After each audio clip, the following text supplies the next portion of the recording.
We'll call the meeting to order.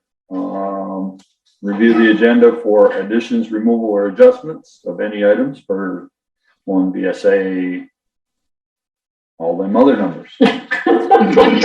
Nice.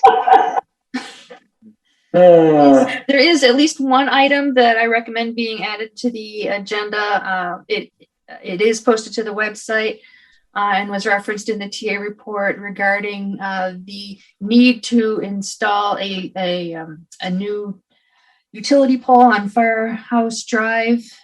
Green Mountain Power requires an agreement, and it's going to cost approximately $34,000. The original agreement they drafted was directed to Stony Hill, but because this is the town's infrastructure project, I suggested that it should actually be in the town's name. And if that's the case, whether that would qualify for tax exemption. So the tax exemption procedure did begin today. I have not seen any updated document. So I realize I'm going on a little bit. First, if the select board wants to add this to the agenda, it can either be done under other business or now or another place on the agenda. And then the other item is the water ordinance. The original intent was to have it on tonight's agenda, but it was overlooked to be included. And it's something that the select board had voted to approve, but with some modifications expected. And we did receive the modified ordinance from Kevin Brown on September 15th, but I have not had a chance to review the latest version, but it's presented. It was emailed and posted to the agenda online in case the select board felt it was ready to be taken back up again and voted on. What's your pleasure? As in where to put it?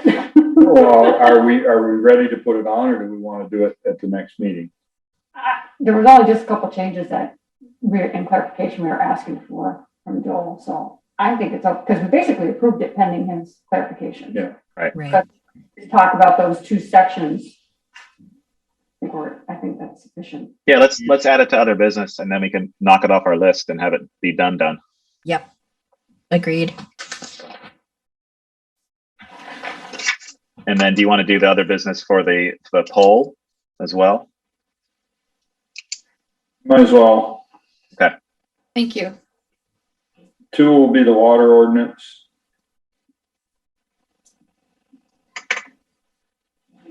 And 3 will be the poll. Okay. Perfect. All right. Onward. Overview of Zoom meeting operations and procedures. Rules for participation. Mute your microphones. Be recognized by one of us before you speak, please. Public forum. Opportunity for citizens who are not on the agenda to briefly share comments or concerns. Anyone? Ian or Val, are you going to read Jessica's message? Yeah, I can read it if you'd like. Yeah, that would be great. Sorry, go ahead. No, I said I don't have it in front of me, so. Oh, got it. Sorry. Yeah, Jessica Teets said she wasn't able to join this evening, as she often does, and wondered if we'd be able to read something in the public forum. This is regarding the ARPA funding. She says, I was hoping that the select board would consider doing what Ferrisburg is doing when they first tried to generate community ideas about how to spend the COVID relief money, and then where they collect surveys from residents about priorities. The reason that both of these steps is important is the emergent ideas that no one might think of could come from this process. What are the out-of-the-box ideas that might really change the quality of life in Bristol? All you have to do, if all you do is ask residents to rank preferences based on the select board agenda, you will simply accomplish your town goals faster. So speed is the only thing we gain that way, rather than really new and innovative ideas that might make a bigger difference. So I respectfully ask that the select board think about how to collect innovative ideas from residents. This could be a series of moderated roundtables, in person, virtual. Once these ideas are captured, then a survey to rank preferences would be a great idea. Please don't miss out on this once-in-a-lifetime opportunity. Thank you, Jessica. Okay. Anything else? Well, she's got a good idea. The only problem with it is we have, in those conversations, we have to advise them on what we can and cannot do with it, because there's so many limitations on what we can use that funding. Right. And I think that's the first thing that you'd lay out, given that we've sort of waited months and months to actually know what we can use this for. We'd make it very clear up front, like, here's what it can be used for. Maybe put that out in Front Porch Forum, some other method, and then start soliciting ideas. Because I have a feeling if we don't do that and we're not clear, you're just going to get a whole bunch of great ideas, but then probably 3/4 of them we're not going to be able to use the funding for anyway. So, we'd want to be very clear up front what the ideas are or what can be used, and then start soliciting and go through that. But I do think it's a good suggestion of hers. Right. I too think it's a good suggestion, and along with what it can be used for, I think even more importantly, things that it can't be used for. Yeah. And just to circle back, the select board intended all along to solicit public involvement in the development of these ideas. But I think it's also worthwhile for the select board to begin reflecting on the town's priorities, and kind of put that out there so that everybody can see that also as the other ideas are coming together. That's right, because you might have a lot of overlap with people's ideas coming in. That's right. Mm-hmm. Perfect. Anything else for public forum? Hearing none, seeing none, we'll move on. Department head roundtable. Meredith, we missed you 2 weeks ago. We'll let you go first. Great, thank you. So obviously, we just finished up with having the Bristol Harvest Fest with the Addison County Chamber of Commerce, and I wasn't there, kind of bummed about that, but I heard great things about all the vendors that were there, the layout, the way the food was set up in the park. So it was a success, especially coming, not having it for a year. And then, so that's for our events. More events. We're going to have pumpkins in the park for our Halloween event, and that'll be on the day before Halloween, which is great. And we are working with Waitsfield Telecom with that, so we'll have pumpkins for people to carve, and some cute little prizes and bags for the kids. And then for classes, we are still going strong with the clay studio. All the classes for the clay studio are sold out, which is great. And we have dance classes. We still have some room for that in the Holly Hall. And then people are starting to rent the Holly Hall more and more. And so we're seeing the use of that building increase. Pretty exciting. Yeah. Any questions for Meredith? What's the status of the Roosters' work on the hall? I saw their truck there today. Is it still ongoing, or has it been completed? So there's the reason why you saw him there is because I have a presentation on the agenda. Yep. And I can answer those questions then, or I can. Okay. Yeah, let me answer those questions then. That way we can move on. Okay. Yeah, I wasn't sure if you were going to give an update of the project and then go on to like a longer term thing, or if it was just a long term thing. That's why. Great. No questions? Alrighty, thank you. You're welcome.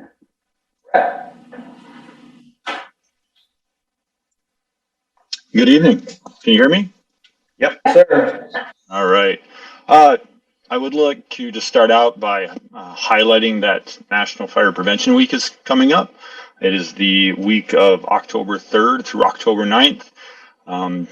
Deputy Chief Foran, who oversees our fire prevention program, regularly sends out information on fire prevention efforts, and he is gearing up for our annual in-school visits. This year we have the Division of Fire Safety's fire safety trailer that will be on site at Bristol Elementary School to support that those activities. So we're really excited about that. It's just an opportunity for some of the fire department to get out there and talk about fire safety and interact with the kids and the teachers in the schools. So, but certainly worth noting.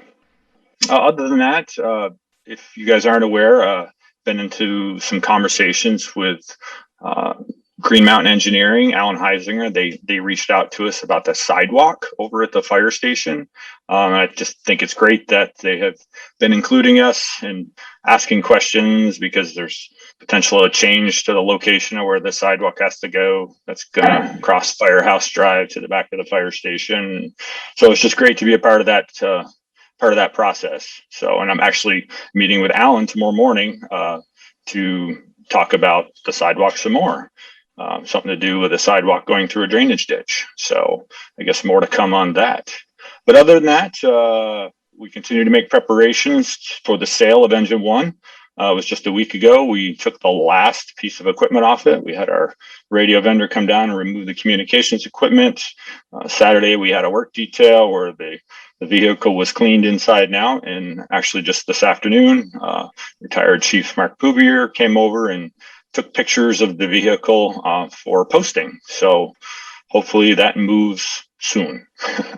That's all I have, unless there's any questions. Questions for Brett? All right. All right, thank you. I just want to point out that Eric will not be joining us tonight, and Bruce called a short time ago to let us know that he's currently on a call, and he'll hop on as soon as he can, but he expects it'll probably be 15 or 20 minutes.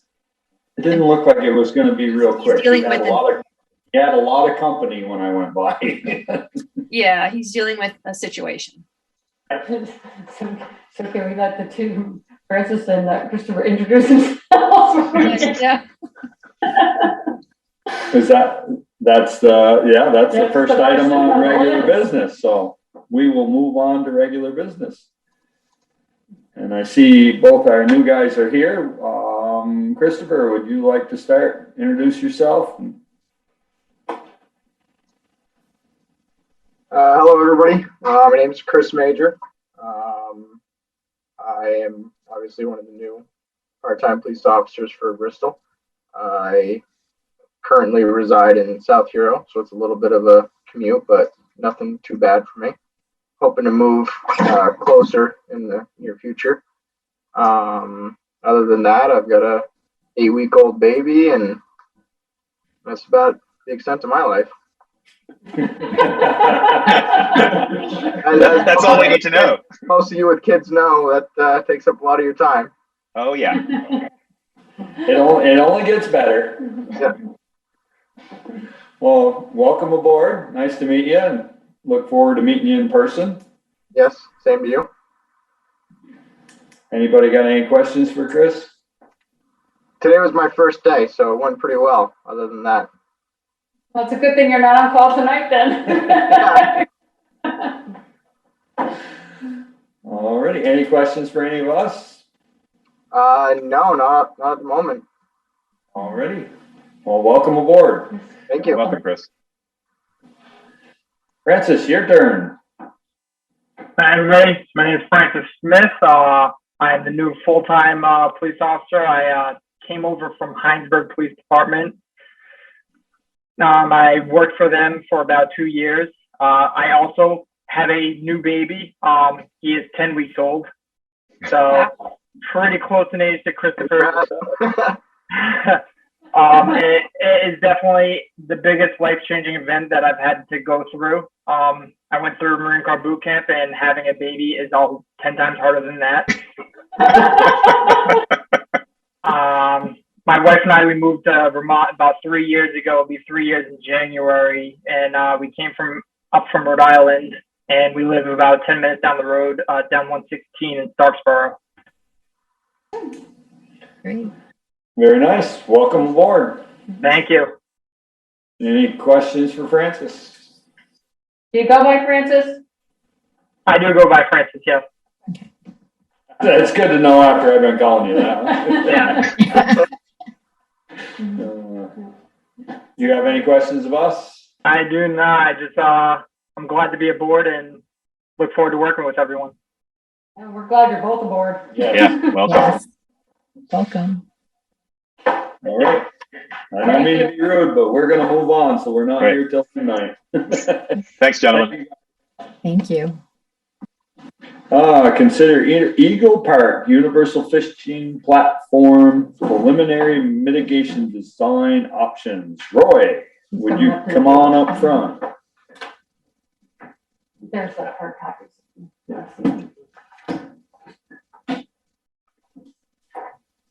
This is share my screen here.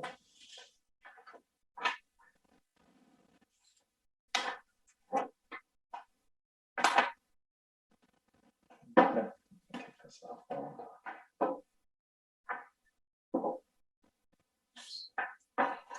Okay, can everyone? Roy is getting set up. Just by way of background, the Universal fishing platform was damaged during the Halloween storm of 2019, and it qualified for FEMA funding for repair, but also potential funding for mitigation to come up with a new design approach to try to minimize any damage from future storms. So Roy is with SLR, formerly from Millone and McBroom, and he was on the original design team when the platform was first developed, and he's been studying the situation, and he's here with some recommendations and alternatives. All right, thanks. Can you all hear me okay? Can you not? All right. Okay, so what I'd like to do is just maybe give a little background and then jump into the alternatives. And so this is a plot of the flows in 2019. And if you recall, on Halloween Eve, there was a big flood that really peaked at the platform or on the New Haven River on November 1st at around 7 a.m. The flow was 14,200 cubic feet per second. And the gauge is located further downstream. It's got an area of 115 square miles. So we have to scale that gauge to estimate what the flow at the site was. So we estimate the flow was around 6,400 cubic feet per second at the platform. And based on some estimates, that's about the 100-year flood. So that Halloween flood was big. And for reference, Irene is considered to be the 500 to 100-year flood. So that was a very substantial flood. The estimated water surface elevation, I'm just putting that on because in the next plot, you can see the schematic from the original design. The platform sits at 825 feet. And if I go back, that flood peaked at around 826, so a foot over the foot of the platform. You all may not remember this. When the platform was designed, the trick of designing these platforms is linking it to the land properly, but also not making it feel like you're on a bridge over the river. You want to be close. And we had these two giant boulders, if you've been to this site, that really nestled the platform in. Well, it turns out it looks like one of those boulders shifted a little bit during the flooding. So, and the result was this. This is one of the brackets. I'm going to give you a few photos just so everyone can kind of get up to speed if you haven't been out to the site. One of the pins that was attaching the rock to the platform snapped, and that tilted the platform a little bit. The whole back wall that we poured is intact. You see that on the right side of the photo. Next photo. So a repair was made to try to fortify the walkway approaching the platform. And here you can see it pretty damaged from the Halloween flood several years ago, where we call this undermining. The foundation or the material under the walkway has been eroded. The water flowed over this. This is a great photo that my colleague took. It shows you the platform, the sidewalk is now sort of just floating in space. So another flood could really move these slabs around. So something needs to be done to fortify this and repair it. This is a really obscure photo, but I wanted to show this. This is the junction of the upstream railing. And if you look in the corner, you see this black rubbing mark. Mm-hmm. The force of ice and debris on these railings that are, tubular steel is so strong that it shoves the railing into the platform. It just illustrates the force that goes against this platform. And here's a shot of one example. Now, we knew the water was going to overtop this platform. We made decisions about the railings that we thought they're going to survive. And to the most part, the platform has withstood pretty well the flooding. But in this last flood, probably some debris got caught and pushed on the platform from the upstream side enough that popped off one of the brackets.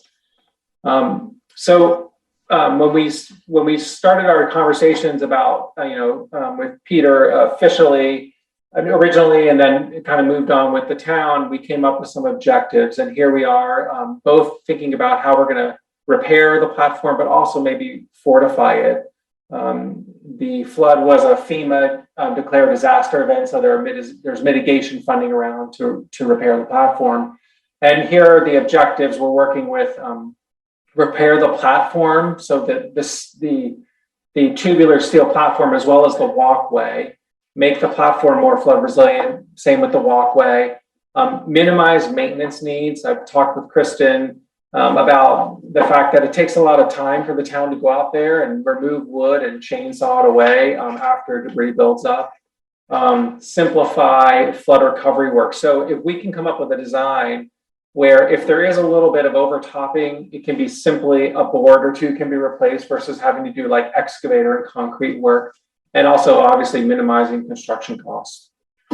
So we've considered a whole range of alternatives. I have a handout here for those. And what I'd like to do is briefly run through this list. Our charge is to do the preliminary design, so the first part of the design process, and get it permitted. But we really wanted feedback from the town on what the best approach is. So the objectives I just mentioned to you are written across the top of this plot. And then the alternatives are down the left side of the plot. So alternative 0 is do nothing. And that doesn't really make sense. I mean, it's going to leave the town with ongoing maintenance and the platform's damaged. The first alternative is the obvious one, and it's repair the broken bracket. And that really repairs the platform well. We may want to consider putting in longer screws to anchor it more firmly to the rock. And this morning I got a revised quote from the doctors, the fabricators of the platform, for $5,846.50 to do a 2-phase repair where they'll go in, elevate the platform with a metal rod or some tubing, level it off, and then make their measurements, fabricate the bracket, and put the new bracket on for that price. And so that's recommended. One thing we really want to consider on the resiliency side to make the platform more resilient is to consider removing the bracket, removing the railings. So this would be a retrofit where right now the railings are bolted onto the side of the platform. We consider alternative 3 hinging the railings so they're foldable, but the geometry of the platform would lead to overlapping brackets. And we believe the hinges would become the weak point. And the last thing we want to do is really lose a piece of the railing in the river. So we really ruled out, that's kind of why alternative 3 is not recommended. And we didn't even put a cost on it because it wasn't worth pricing. Everyone was like, this really isn't recommended. Could you even do? Say again? Could you even remove the railings because it's a handicap fishing platform with a wheelchair? Yeah. Would you want to be? Yeah. So there is some consideration. So the way the railing would be retrofitted is instead of the bolts, there'd be two sleeves, and the railings would, you probably lock them on, and then they would be removable. So the fabricator feels this is a good alternative from being able to do it. The question is, how do we manage and keep it safe for people? So there have to be some way to sort of chain off the platform. So when the moments come of ice out, or when there's a big predicted flood, the railings would get removed. We chain them up either at the Eagle Park sign or some other place. And then we put a chain and make sure the platform was closed so people don't go on it without railings. So that's a consideration. I would say if the town feels comfortable in that setup, that we would be able to close the platform. This is something we want to recommend. Seems like a lot shorter time would be spent taking the railings out than cleaning the platform. And if everything can flow right over the top of the platform, it becomes a lot more stable and resilient in flooding. So that's there was one other alternative we considered, which is not recommended. And this would be, well, we thought if the upstream boulder moved, should we consider bracing the whole platform together, the 2 boulders and the concrete wall that's poured along the shoreline side? And in the end, our structural engineer said, and well, as well as the fabricator, the fact that one of those boulders moved and it broke one of the brackets and the platform is still sitting there is sort of a fail safe, right? If that whole thing was bolted together and one of those boulders moves, it's likely the whole platform gets damaged. So in their opinion, they didn't think this alternative was warranted. So that first boulder that the bracket was in is all undermined. Is there any consideration to trying to work some material back and under that so it doesn't move again? yeah, I think it's kind of problematic the way it sets right now, that if something isn't put in there, and we get high, fast moving water, that's going to wash in under it and the boulder's going to roll more. And not necessarily leave where it is, but it's going to move. Yeah, that's a good question. I have to confess, I should probably probe around under there and get a closer look. We didn't really look like right under the bottom of the boulder, but that's something we can do for sure. On the upstream side, it looked, from standing on the rock, it looked like it was undermined. Yeah. I mean, that is, That's the boulder that the one The that bracket. broke on. Yes. yeah. Yeah, it got undermined and it either rolled forward or rolled Yeah. back, one way or the other. And that's It settled. Yeah, I mean, you do often get a little bit of scour around a rock, like in a river. If you've seen a smaller rock and you stand there, the water accelerates around it and you get some of the erosion of the material. So there's not, I guess we could put a little stone there. I'm not sure that would do much. I mean, it'd have to be something like a flowable fill that can set in water, to almost create like a base. like a curtain or a base for that. So that's something to consider. Yeah, it's a good idea. They use those bags they put in and they fill with concrete. Yeah, flowable fill. Yeah, they just did that. There was an article in the paper. The Addison this week on 125, they did up above where you fixed years ago. Yeah, that was I think they were working on the flood walls and boulders stacked along 125. This is somewhat like a flood wall right up here. Yeah. So in terms of the approach path, this is really something that was never really fortified when the platform was built. It turns out the water is a little more erosive and gouging than we sort of anticipated on the approach path. So at first, the pea stone and even a very thick concrete walkway, undermined. So our first option was to think about number 5, putting in a concrete foundation that would go down several feet, quite analogous to a house. You put a tall foundation wall. This is the estimated price there based on a first cut at the volume is listed there. We feel like it's a good resiliency alternative. However, if the flood comes again and gouges down along the concrete, there still is the potential for some settling of the concrete. And then we're sort of stuck again in the same setting we are now with big masses of concrete. So that kind of pushed us away from doing a concrete foundation. And in a couple settings, we've used helical piles, where these are steel rods that are wound down to create a support system that is scour proof. You see this on bridges, and this is clearly a much smaller scale, but it would create a very a fortified foundation to put either aluminum tubing or timbers on it and lay down some decking to match the elevation of the fishing platform. And we would bring this up the rampway, and that's really alternative 6 and 7. We like alternative 7 because it uses more aluminum that would be more resistant to, or metal more resistant to erosion than timber. There'd be timber beam on an aluminum frame and then some Trex boarding. It's a little more expensive, but it's a small increase in price for doing the work, probably the most resilient way we can do it. So that's the alternative we recommend as a resiliency alternative for the approach walkway. The range of price is $90,000 to $120,000 for that. And these are all concept costs, and they can go up or down a little bit. So I just we kind of put a couple sketches here. I just wanted to show what this might look like repairing this bracket, and we'll consider putting some flowable fill maybe around this boulder just to prevent it from moving. So here's the alternative of possibly removing these railings, and you can get a good look at how the railings are attached in this photo. So there'd be a sleeve here that the railings would be able to vertically come out, probably with a lock or some sort of cotter pin system so they're stable when they're in place. And that's looking upstream, correct? That picture's looking upstream. That's correct. Standing on the concrete looking upstream. Yeah, thanks for mentioning that.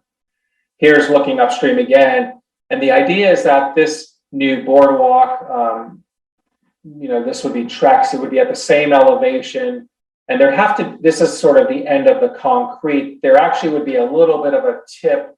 And then the walkway would rise up with the sort of where the pea gravel is now and take the place of that. So that would, that's our.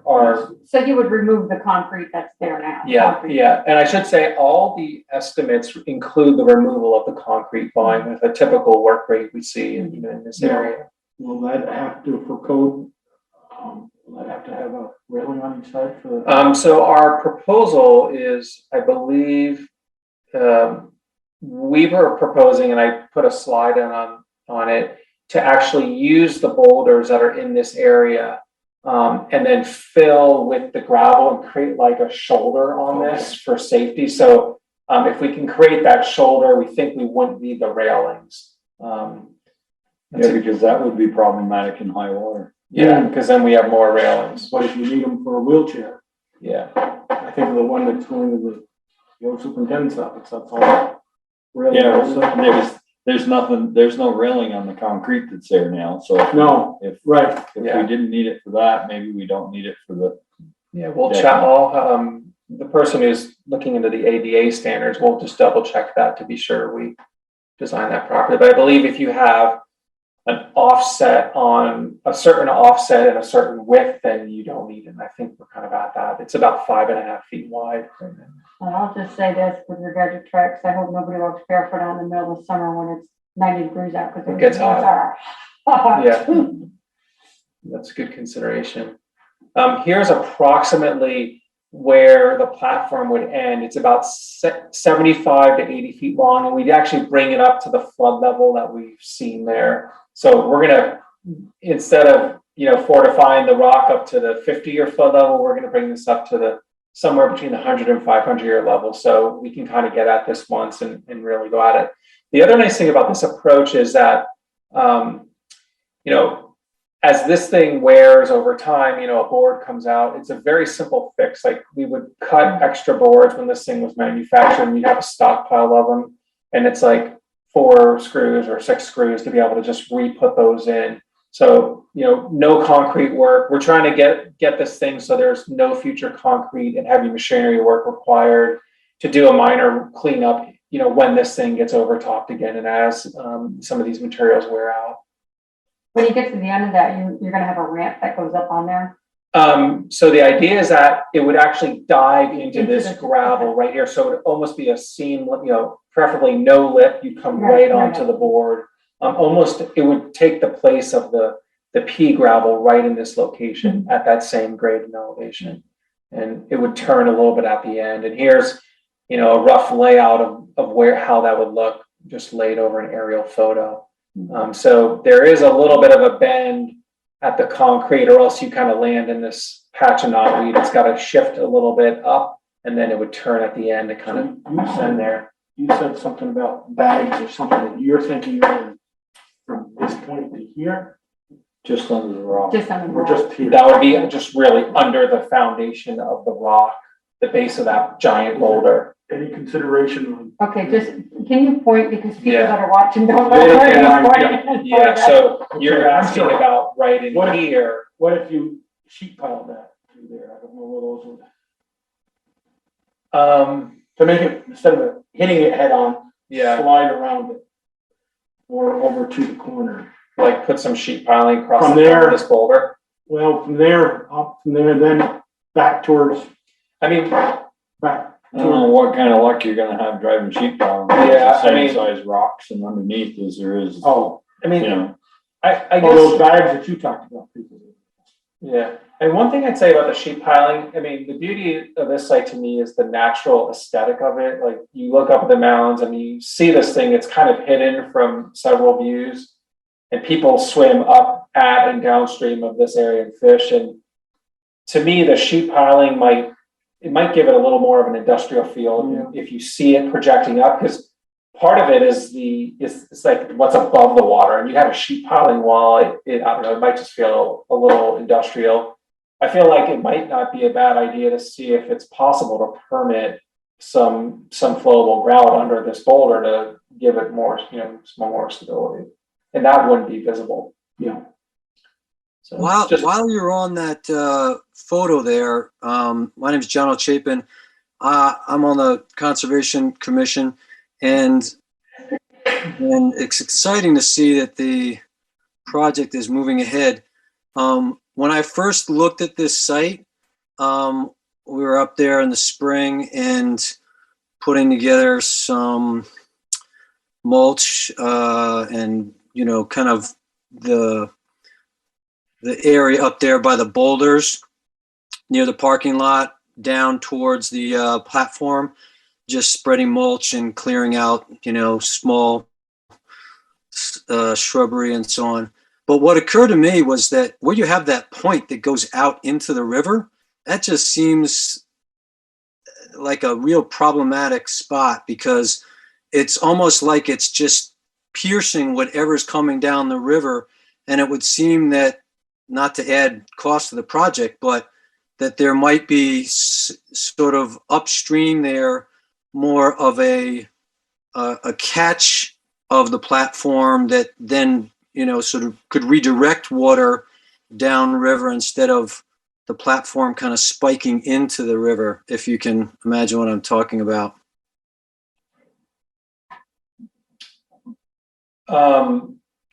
Maybe explain a little more. So, I mean, at the river level, there's a boulder under the platform that projects beyond the platform tip. Right? In your earlier photos where the overflow was going towards what I'll call the north part of the platform, and then going over the concrete slabs, the river at its height is, going to reach out to the broadest widths of the river with the force. And so it just seems like whatever might be coming down with water and having that point, it's almost like it's going to catch something sooner or later. Those boulders aren't pinned in the river, and I just think it's picking up a lot of force. And so if you could almost create a deflection point, which was part of the design. You see the angle that juts out there into the river. If you took the angle and went upriver, added that to the platform. Again, I'm not really. Yeah, you got it. That's it. That with that arrow you're showing. Then it seems like, and if there was some material there, now when the river hits. The reason that I mentioned some of this is because on my property down on Hewitt Road, where it abuts to Ken Johnson's property, they put riprap in there. And what I understood was that the riprap was too steep. So when the water hit, it scoured and tore apart that riprap.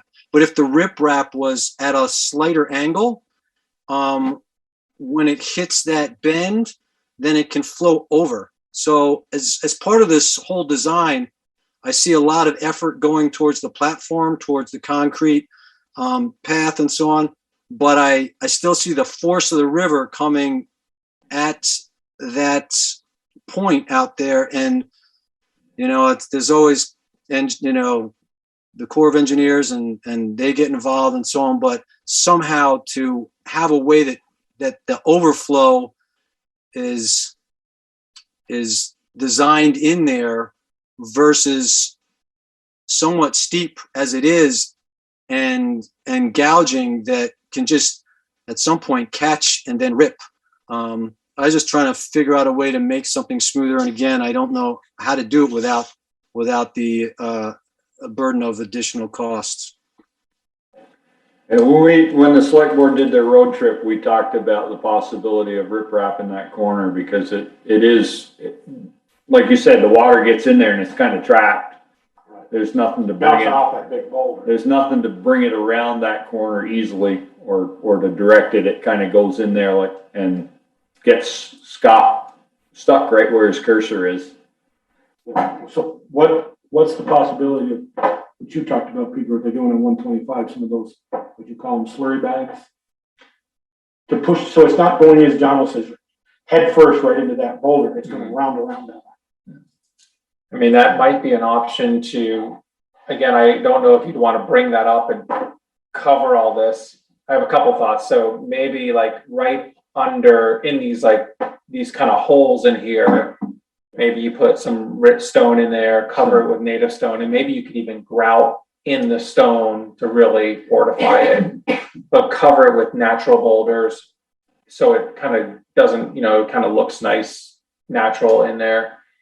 One other thought is that if you watch the flood photos, and over the years, Pete and I had shared a lot of photos back and forth. It's the railings really that torque the platform, right? Without the railing, the exposure of the platform is probably 12 inches, right? Water is going to hit it for a little bit in a certain flood level, and then it's going to flow over it. But it's the railings, once they catch ice or catch debris, that really start to put the force on the platform. So that is kind of the main idea behind removing the railings. I think we eliminate a lot of the torque on the platform that led to that bracket breaking. So water could flow over those boulders that are supporting it, over the bigger boulder, and then over the platform and across the site. But I think your idea might be another thing to do in tandem that might actually help. Darla had a question. I thank Speaker. I understand the reasoning for removing the railings. My question and my concern is, how do we do that in a way that doesn't create a liability issue for the town? I'm thinking of when we built the playground, for example. I could not keep people off that construction site. I was up there every day asking people to leave, reinstalling the fencing that we put around it.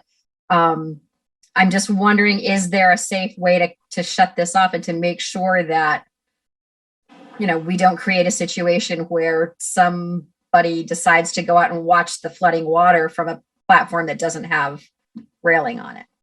I mean, I guess, I don't know. I'd like to hear comments from the rest of the select board about that. You can't fix stupidity. Well, agreed. But I mean, we were talking about chaining it off, or closing it off when we had to remove the railings.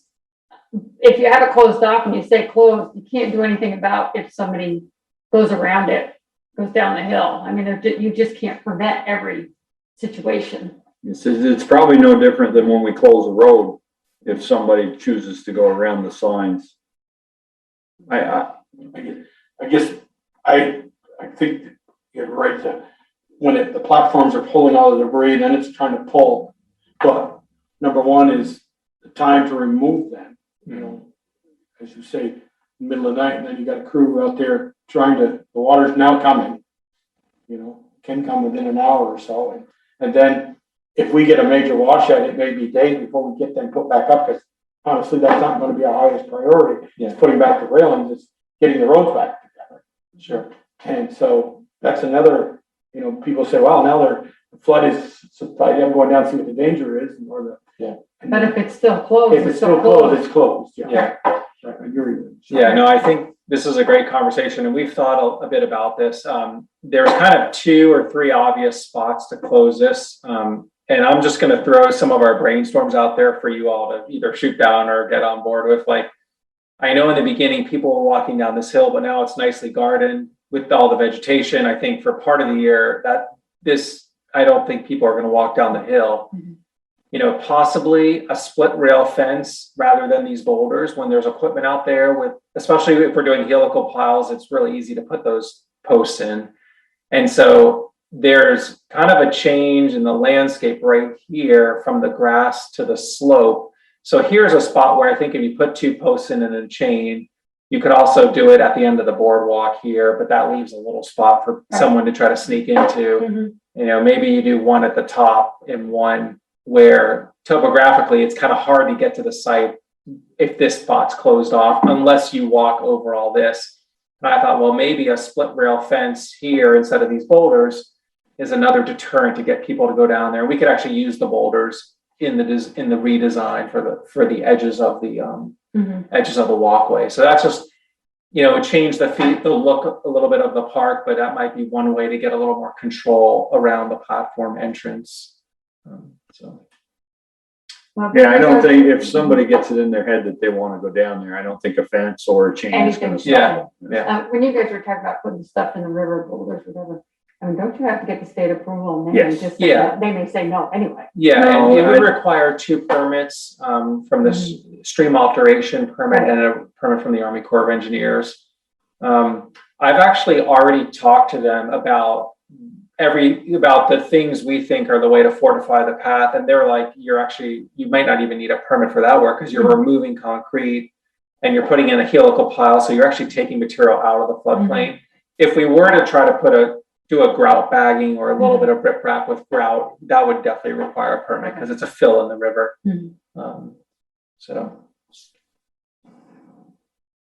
Here's a sketch. I think if you've been out there, you know, there are actually some pretty big cavities and boulders up. You know, so this would all be, you know, I think if we get an elevated deck and put the boulders down a little bit and use some gravel, we can kind of create a better transition zone and a safer edge of walkway. And then this is something else we thought. So along the lines, and you all were talking about these holes right in here.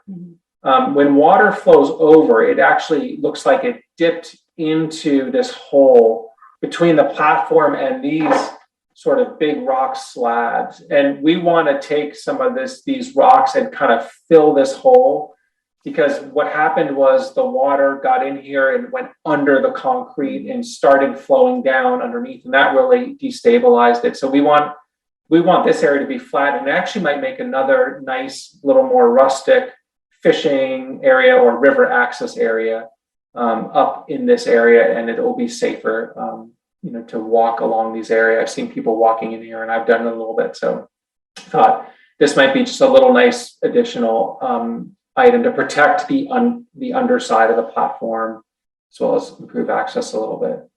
And then we started the pricing you see, and this is just a very quick conceptual layout, and we didn't want to go forward with the design until we heard from you, but like this is roughly the spacing on the pile. So we were able to put a pretty respective cost on it, you know, based on 10-foot spacing and some bending, and priced out the boardwalk materials.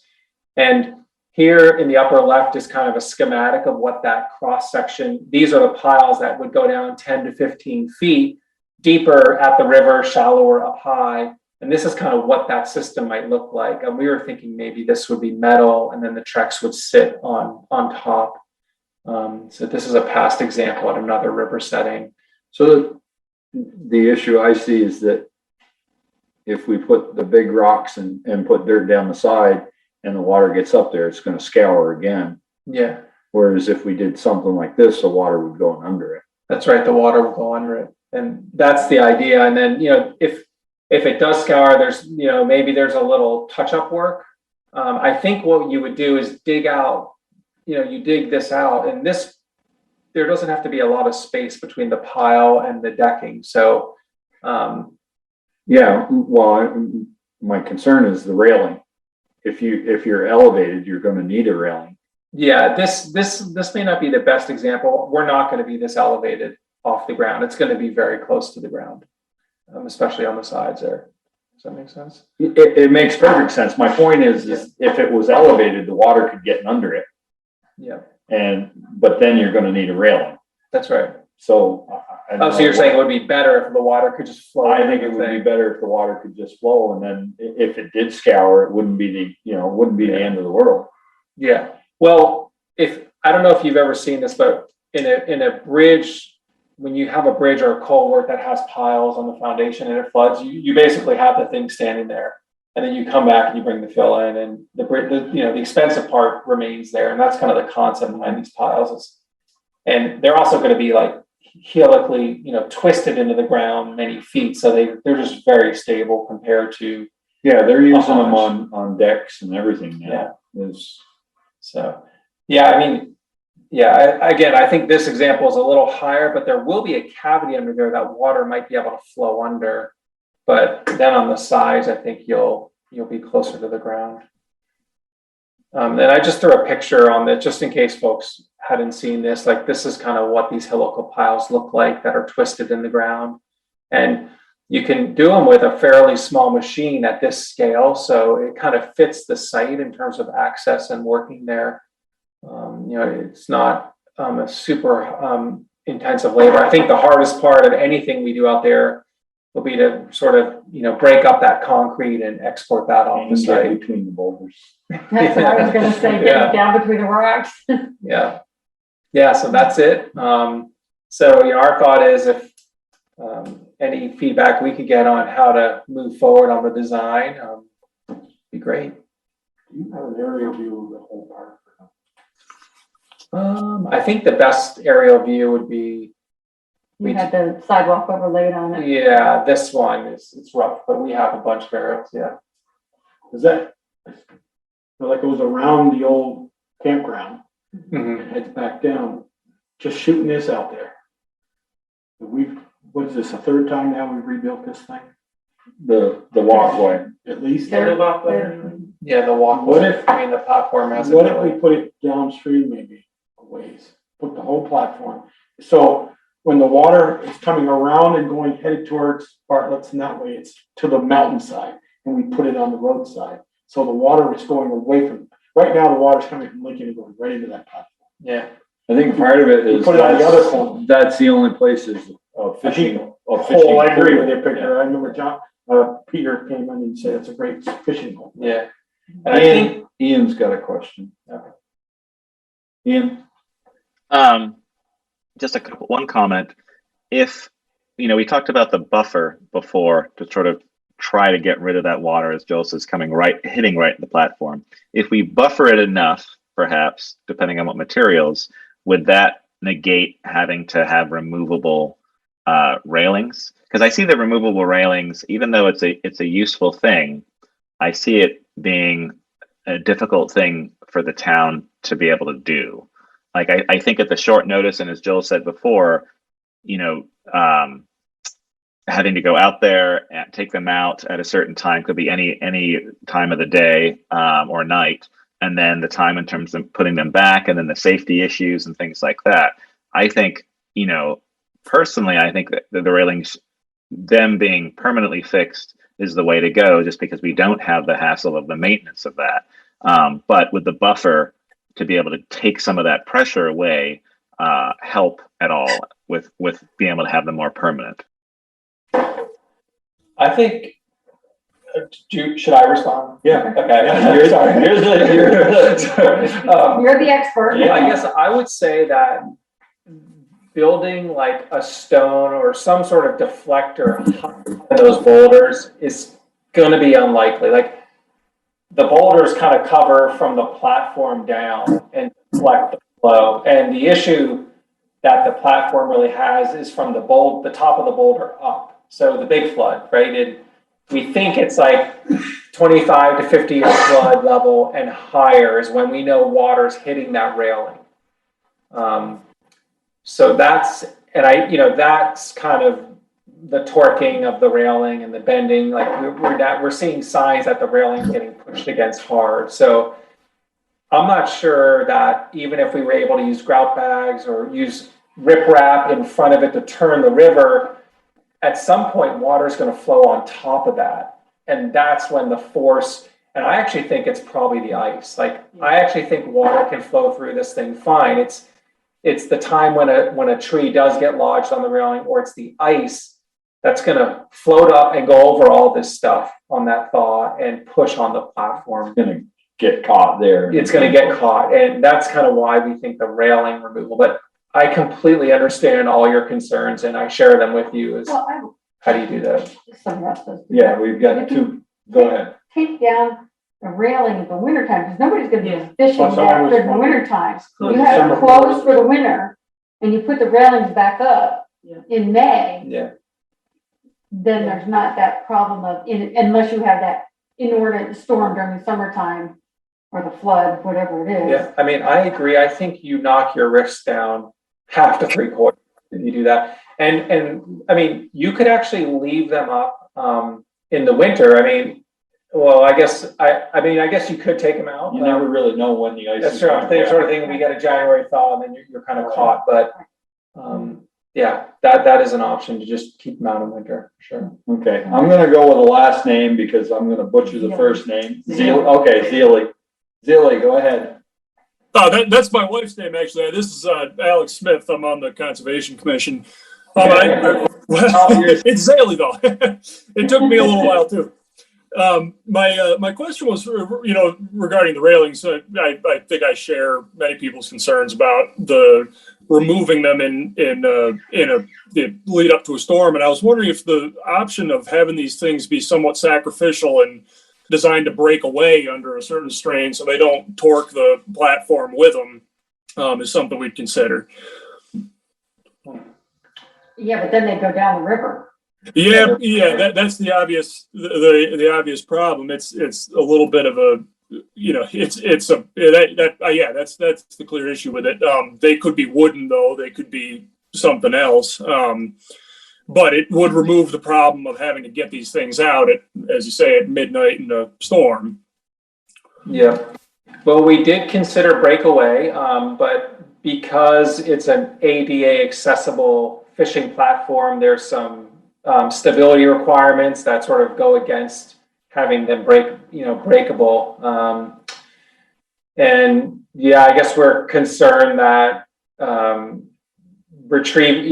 are we going to be able to retrieve them and sort of remount them? And yeah, I'm What just happens not if they go sure. down the river and they start blocking something else up? Yeah. And then it's just, if you're going to get them back, and if they Right. get buried, then they could be gone. Probably gonna get mangled if they end up in the river. Right. Could the railings be a series of poles on the corner and halfway, somewhere so many feet apart, poles in a sleeve, like you said? And then cables in between so they come out quicker or easier than railing with a bar or platform between them. All right, we got another hand up and I don't know who it is because I can't see it. So whoever you are, go ahead. I didn't see another hand.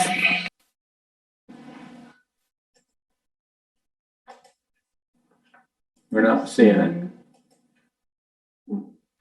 Maybe So- it just, I had another question. So regarding the railing, if we did agree to a time period where the railings were removed and the platform was closed, you mentioned like what was the percentage of us knocking down the potential for something happening? Like you said, that would help a lot depending on the time period. Well, I sort of hazard a guess. I need to think about that. I can maybe get back to you, but I was just thinking, I would say that every other winter, I've seen pictures and seen the platform with ice pushing against the railing on a thaw. And then we've had probably, 3 to 5 floods. So I'm just thinking the ice feels like the more frequent issue that's pushing on the platform and, with that force. And then, you have this probably infrequent flood. It seems like it's been a couple bigger floods that have really hit this thing hard. One right as it was built, Irene, and then the Halloween flood. I think there's two different issues. One issue is the platform itself. The other issue is the walkway. Yeah. And we really haven't had any problem with the platform and the floods. It has withstood the ice and like you showed the pictures of the railing moving, but it hasn't broke. Yeah. And I still maintain the only reason that the platform is tipped now is because that rock moved. Yeah. And that really has nothing to do with where the platform's located or how it's built. It's the fact that Mother Nature moved that rock and broke that anchor.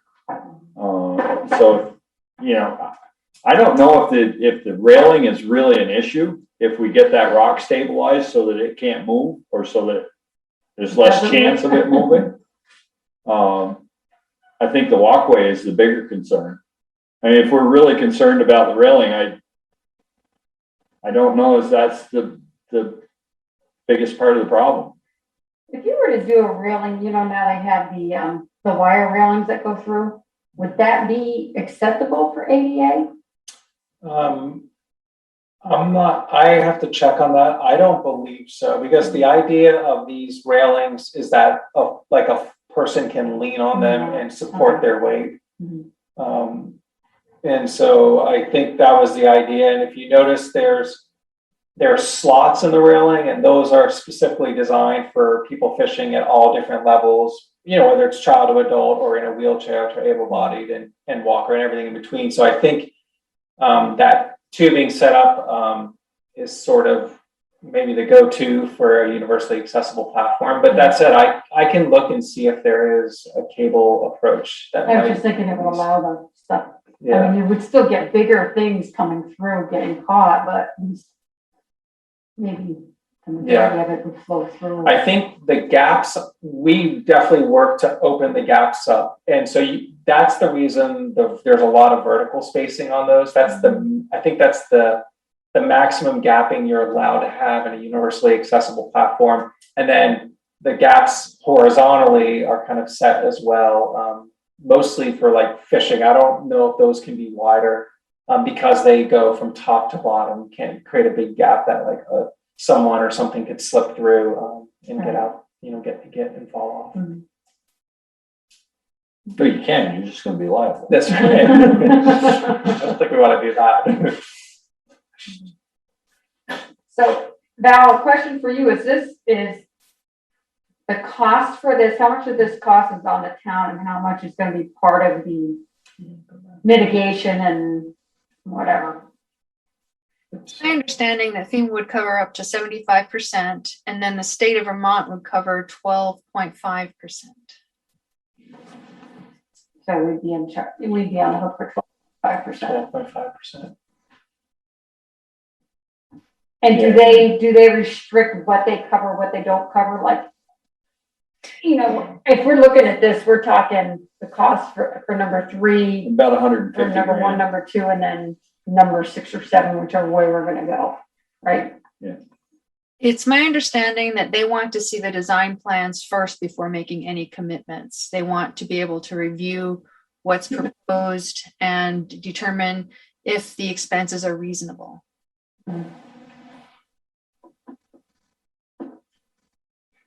I don't know that there's an upper cap. I don't think so.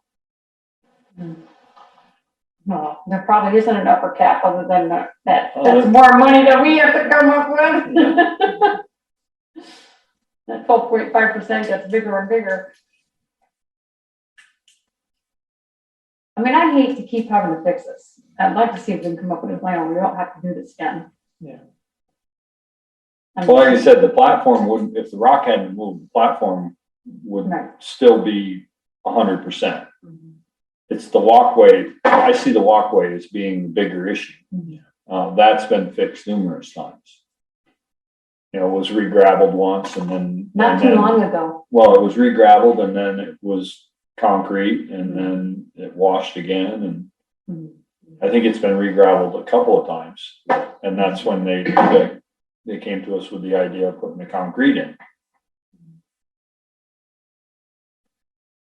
Which is still there, it's just got some space in it. And it's got some things in it. Yeah, it's probably not really good for handicap. Well, right now you can't even get up on it as a handicap. There's no like ramp. So what do we have to decide tonight, Valerie? Next steps. Good question. I think at the very least to give Roy some direction on what to further develop or follow up on. We do have an extension of the grant. I think I made mention of it to 2023. That includes construction. So we have a little bit of time through the winter to come back to this. Well, it would be really nice if we could, if we were deciding to go ahead to get it to a point where we were ready to go in the spring so that it was available Absolutely. next summer. Get it And reviewed and by- accepted by FEMA and get the final plans biddable and put it out. If we're inclined to fix it, then I think we need to make the decision to move forward now. And I think we've got enough in it so that I'm inclined to fix it. Well, if you don't fix it, what do? You You remove tear it out, yeah, Right. and then it's a total waste, Right. which I think it gets used a considerable amount. Now FEMA did authorize funding straight away to repair it, but repair it back to its original condition and situation, including the concrete walkway and all of that. So this would be intending for a mitigated design. So looking at this list, it seems like we're on board for probably one, repairing the brackets. Obviously, we might want to, as Peter said, we might want to add stabilizing the rock that moved if we can. And we know that they need to take a look underneath of that and see what's going on with that. And then number 7 seems like the way to go there with the helical piles and then the aluminum tubing instead of pressure treated. We've got that gap, we can let water go underneath. And so that solves both the problems, as Peter said, like those two different areas, like stabilizing that rock, getting it repaired and getting it back attached, and then having a new design of the platform. And I think the platform and the walkway looks great. There's a bunch of those around our immediate area in different parks that work really well with the helical tubings and the pressure treated wood or the aluminum sort of setup. So I think that could work really well here. So what's your pleasure? Roy, did you want to say something? I thought you were going to say something. I guess one thing I might add, in projects where we've been in this stage, thinking about what to present to FEMA, we can run, like, we have a really rough sketch plan right now. And if you all agree that it was 1, maybe some riprap with grout around the rock, and 7, we could either create like a 1-sheet, like a summary sketch plan, not really get into all the details that require to build the thing, and get it to FEMA. And they often have enough at that stage to say, yeah, we're going to support this improvement design, or we're not going to. And then, that might be so that's an option. If you all decide what to do, we could do a quickie design, get it to FEMA and see if they're good on that. So I'm curious, the rest of the select board, how do you feel about the railing piece? Do you want to leave it the way it is and then see what happens the next storm we get? To see if we fix everything else that then holds? I mean, the risk for that is about $6,000. Right? That's If we leave the rail, if you leave the railing in, and I should say we're going to attack it differently. Maybe we attack it with a little bit of armor and some grouting around that boulder all the way around, and we think it stabilizes the boulder more. Mm-hmm. And you say it could be 6,000, but if all the debris catches onto that railing and it tears the rock and everything up, it's going to be a lot more than that. Well, I'd like to know. I like your idea of removing them, December 1st or somewhere around there, and, and close it until May 1st or something.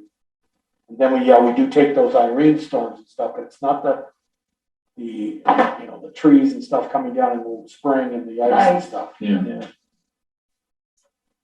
What's your thought? I'm not opposed to having the railing so we can remove it. But if I want to remove them, people on our time. Oh, I think we remove them, and then the only other time we set a date, we remove them, we set a date, we put them in, and the only other time they would be taken out was if they said we had an Irene coming or something of that nature. Then we go up and we take them out, because we don't typically get that storm. They don't typically tell us that storm is coming at noon today, and it's gonna be here usually a couple of days. Yeah. We usually have Coming up the a East fair Coast. warning, yeah. We knew about the Halloween flood. Yeah. We knew that was coming. You don't know exactly where it's gonna hit the worst, but, you know, it's a little precautionary. The worst case is you go up there and you spend an hour or two taking the railing out and the water doesn't go over it. Yeah. You're, We also have to decide, do we have the capacity to do that? I mean, it's, you know, it's gonna be DPW that's gonna have to do it, Mhm. so. Another thought is with the That'll teach him. another thought is with the redesign, go ahead and install them that way. So you have the capacity to remove them, but you might not always choose to do it. That's true. Okay. Yeah, So yeah. 1, 2, and 7 are looking pretty good. And I'd like to get comments from the rest of the Conservation Commission, who I know a number of the members are on tonight's call, if they have additional thoughts on perhaps 1, 2, and 7 as a direction to go.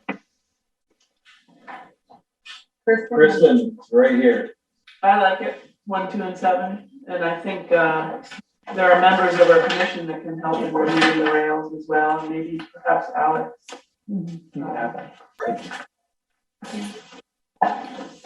Carla, how do you Yeah, feel?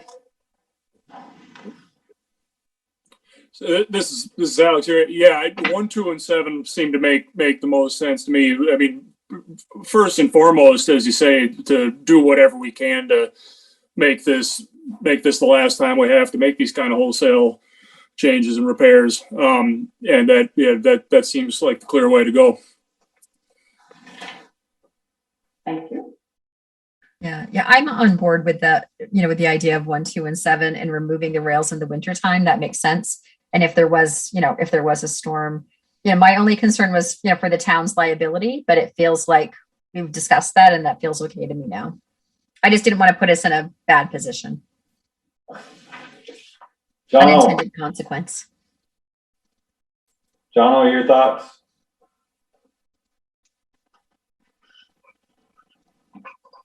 He must have went away. So that means we're on the hook for about 20 grand if it's about 150,000.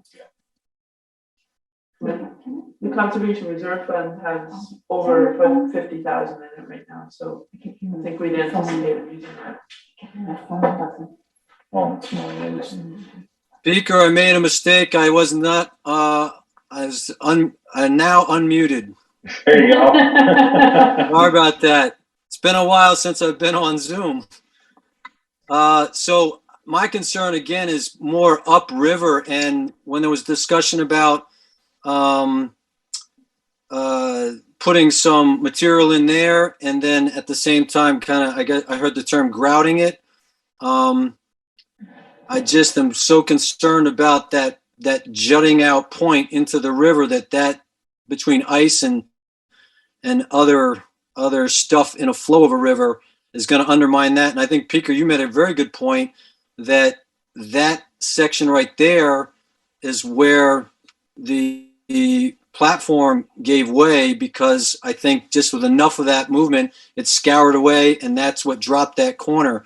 So if I could choose to re-engineer the project, I would not have that point. I would put the point kind of on the downriver side and have that be more of a going with the river angle, the opposite angle that it is. But again, that's not on the list. But somehow that's my greater concern is the right where you've got the cursor there, almost redoing the angle, starting a little further south and then coming back up, as though you make a triangle. Keep coming further south. Yeah, even more. So then your angle back towards the yellow end of the boardwalk is sort of going with the river. Yeah, if you came down from there you go. That's the angle back to the boardwalk. But again, it's unreasonable, I think, with the nature of how it got built in the first place. So the best next option would be to create a riprap scenario where it's not going to want to undermine that corner as much. You're trying to get that flow, not to gouge into that, but to kind of rise up and take some of that pressure away from that corner. I think that corner is just very vulnerable. So that's my comment. Thank you. Carolyn? Hi, I just want to say that I think this is a great plan. I'm on the Conservation Commission and we've been working on this spot for a long time. And I think it's important to a lot of people. It's meaningful to a lot of people in the community. And I think because it is ADA accessible, and this shows it's important to a lot of people that visit it, obviously. But I also think it shows an interesting commitment by the town to embrace accessible infrastructure. And that I think going forward, we've used the Conservation Reserve Fund to leverage funds in the past. And I think this could be a good example that if we, stay dedicated to keeping ADA compliant, that, going forward, the Bristol Trail Network has plans with Port and Night to create more and more accessible trails. And this could be something else that we could showcase then to say, look, we're doing it. This is happening in Bristol. And it could lead to other improvements for the town as well. So thank you for your commitment to this. I think it sounds great. Sorry, Kristen, you had said something I missed it. Yeah, I think we'd all anticipated using the Conservation Reserve Fund for the town's share of this cost, and there should be ample funds in there if it's the select board's choice to use the CRF. So I think what I'm hearing is your direction is to get something to get us through FEMA so we know if we can get funded. Yeah. And it seems like we include the stone, a grouted riprap, maybe deflector at those boulders, just try to stabilize them. Something that boulder needs to be stabilized or there's no sense in making the repairs. Yeah. Right. Okay. And if you go up and you look, you can stand out on the corner of it and looking under it. So it definitely needs something. Okay. Do we need that in the form of a motion or can we get away with? I don't think so. I'm hearing a consensus. Are you clear on your marching orders? I am clear and it's in our plan. So yeah, perfect. Perfect. Thank you very much. Thank you. Thank you.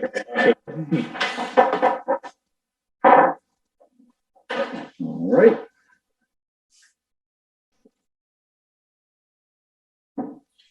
We are going to move on. Peter, sorry, one quick question. Go So ahead. we're saying the consensus is to move forward with 1, 2, and 7 for a plan and costs and everything like that for then approval to be brought to the board. To move forward with a plan to see if FEMA will fund it.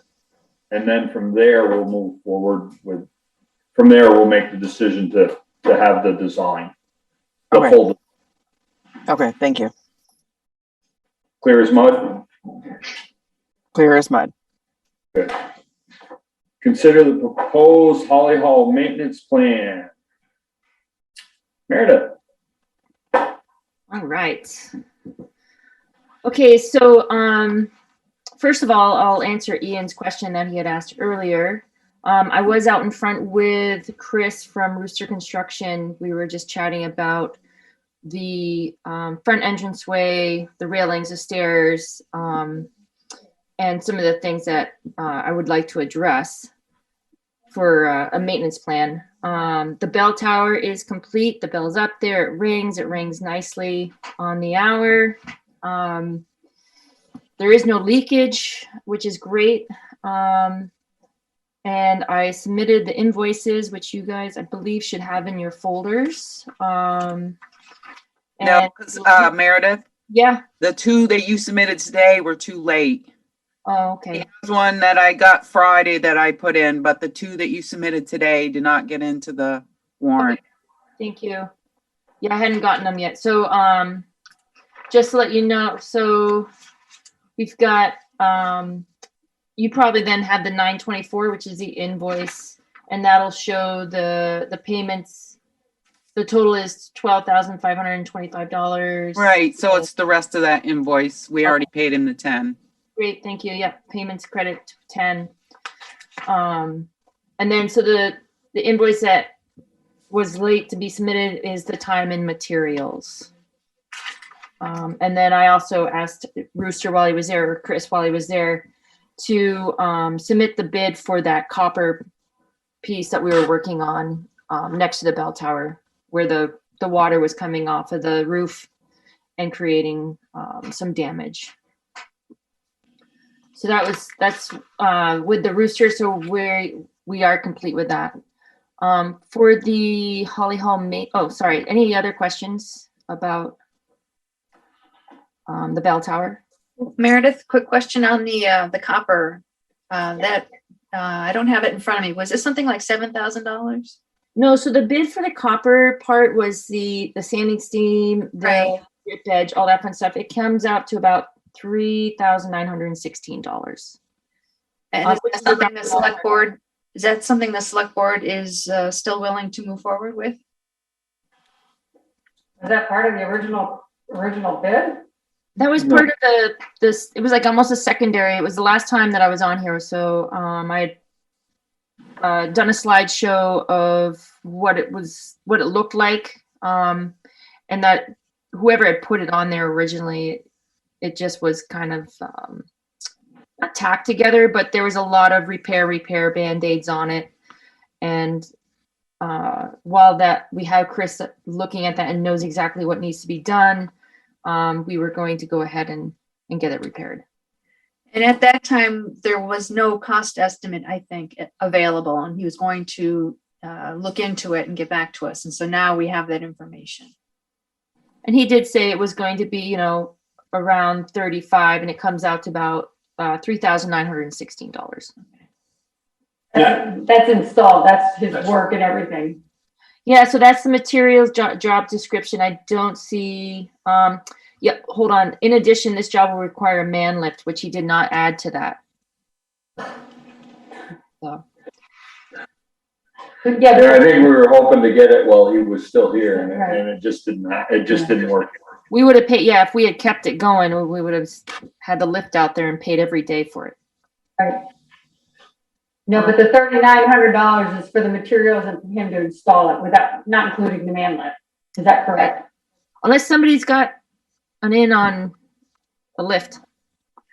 Well, the only thing I'm thinking is we talked about maybe having him do something at the library. Is that something that would require a lift as well? Yes, I asked him that question as well, because I thought that it wouldn't be too bad of a drive from the library over to Holly Hall. And so we did discuss that today. And so that is on the table. But he does, if we do the library, we do, in his opinion, we need a lift there. Yep.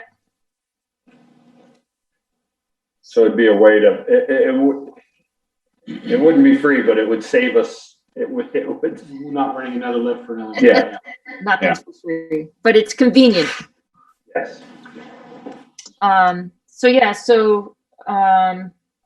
that's just that now that we have the numbers for that, and it's on a hard copy of paper of the amount that would be needed to replace that area. Wait. Go ahead, Ian. I was just going to say, so Michelle was asking whether that was materials and labor. Can you confirm that it is both, or did you say it was just the copper material? What I have here is, and I'm just reading it off, copper standing seam replacement materials. It looks like it's labor because it says job setup, block off sidewalks, job cleanup. Okay. So. Okay, excellent. Joel? Meredith, this was something that was on the south side of the bell tower, right down. Yes, that is correct.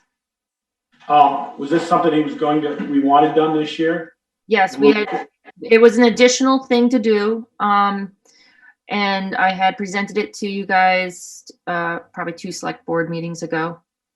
And then have we got an estimate to do the work at the library yet? So we can correspond at the same time. Oh, you know what? I don't know about that. I can't answer that question about the library. I don't know that he's had a chance to check it out yet. And I'd really I know Meredith, you talked last meeting about taking his drone and putting an inspection of the roof on the Champlain Farm side. long as we get that lift back here again, I'd like to go down that Champlain side with the lift and get up close with a set of a couple of eyes and look at that roof instead of a drone. Okay, yeah, so I do have a quick presentation about the Holly Hall maintenance, and I did do a drone footage for the south side. If you would be all right to share my page. Let's see here. Sorry. Okay, are we sharing? Not yet. Okay.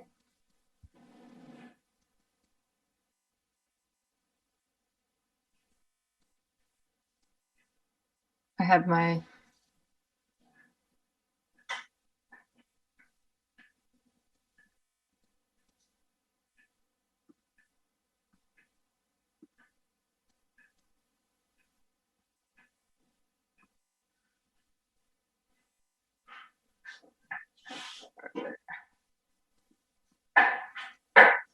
Okay, share screen.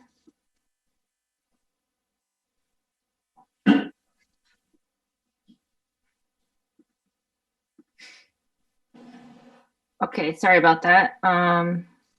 We There good you to go. go? Thank you. Sorry. All right, so Holly Hall maintenance plan. So just for the building maintenance plan, I wanted to come up with a plan so we're not backtracking and trying to figure out how to fix things that are past the point of fixing and now at the point of complete repair or complete replacement. So just a few things, you know, keeping the building looking good and operational, keeping an eye on the building, keeping a log for maintenance reasons, documenting it, having a maintenance log on hand for, you know, the insurance purposes and for grant writing and for you folks to know what's going on with the building. So let's see here, sorry. So this is the checklist. I just kind of threw it together in the sense of what we need to be looking for. And I also, what started this idea was when we had the insurance company come through and walk through the building, it kind of inspired me to create a checklist so, you know, we can keep on top of everything. And then what we find, created a work order, and this would allow us just kind of keep an idea of what we find, what the problem is, what solutions are, you know, put this and attach it to, you know, a bid or anything that helps with trying to fix what is broken or what needs to be repaired. Currently, these are the pictures I just recently took. And this kind of folds into the grant that I'd like to have the Bristol Rec go for, which is the Historical Preservation Grant. If I can wrap this stairwell and some of this brickwork and some of the railing above the entryway to be part of the grant, that would be fantastic. Just a closer look to what's going on here. This is my pencil that I'm using for a reference. That's in the lower left-hand corner. And I put it into places that will show where rot is. So in the picture, starting from the top left, the pencil just easily went through into the railing. That's the bottom railing. Then the pencil went easily into the gas station side part of the porch, and definitely just kind of went in pretty far. And then the last picture on the right is on the west side of the railing area. And then also the last picture is just the attachment of the porch to the brick, and you can see the rot there as well. So this is just a quick drone. Sorry, I'm not a great driver, getting there. But as we cruise up, you can see some of the slate. There is, you can see some cracking there. The maroon color slate has some whitening to it. Anytime that you see whitening, that's deterioration of the slate, and you can see some more cracking there. And then the piece of metal that kind of sits there and holds everything together is a little bent. And then we cruise over here. You can see that somebody used the slate for one area to repair another. And again, you can see some white, that's actually caulking. So somebody just kind of put some caulking in there. But that slate, also there's a good representation of a cracked slate. So, that would be replaced. A reminder that Chris did replace about 200 pieces while he was up there. So there's still some things to be done. Right here, I just kind of want to show that I think part of the maintenance plan is to take a look at the trim on all the windows and take a look at the paint job. As you can see, it's definitely starting to deteriorate. Luckily, Ted put a plexiglass over that, so it's kind of weatherproofing it for right now, but it definitely needs to be looked at. And then flying up over here, again, this is just to show paint that needs to be done. You can see a little bit of the rubberized roofing that Chris put in there in the bell tower. And then, yes, sorry about my flying. And then right here, this window is pretty bad. And this is part of the maintenance plan. And then looking at this slate work here will be important for within the next 4 years. Meredith, can you show us where that piece of copper is going to go in along the side of the bell tower? Yeah. Right there. Okay. So I'm not sure if you guys remember, but it was pretty bad. He did do some nice cleanup work on it. Oops, sorry. So we're much better off right now. We've got the Band-Aid on there, but it's time to actually get it fixed. And then just to finish up, aggressive maintenance plan for the next 4 years to address the areas that need to be fixed. And so I know to be aggressive with that means we have to spend some money, but in theory we'll be on top of the building, and this plan can be used towards the Howden Hall as well, and we can actually make it good transferable for using it at the hub, the Howden Hall, the Holly Hall. So that's the plan that I would like to go forward with keeping the maintenance of the buildings. Meredith, do you have a drone shot of the west side of the building? I don't. I wasn't able to get the drone to fly on that side, and I can't get any visual of the back of the Holly Hall because the trees and the power line. It's very up there. Maybe we can get some of that with a lift and some pictures, or at least set an inspection and some notes. You're right. I talked to Chris about that today, and he was just saying it was very difficult to be back there. It's just a lot of the branches. I mean, I know we can call the Green Mountain Power and they can put the insulation on the power lines, but I think there's definitely some serious hazards that we have to look at before we can get real eyes on there. Part of that maintenance might be trimming some of those tree branches away from the building, A, so we can get up there, and B, so it doesn't cause future problems, correct? Yeah, I mean, it would be good to clear that out. The trees are on the neighbor's property. But that would definitely help. Neighbor being George or neighbor being Champlain Farms?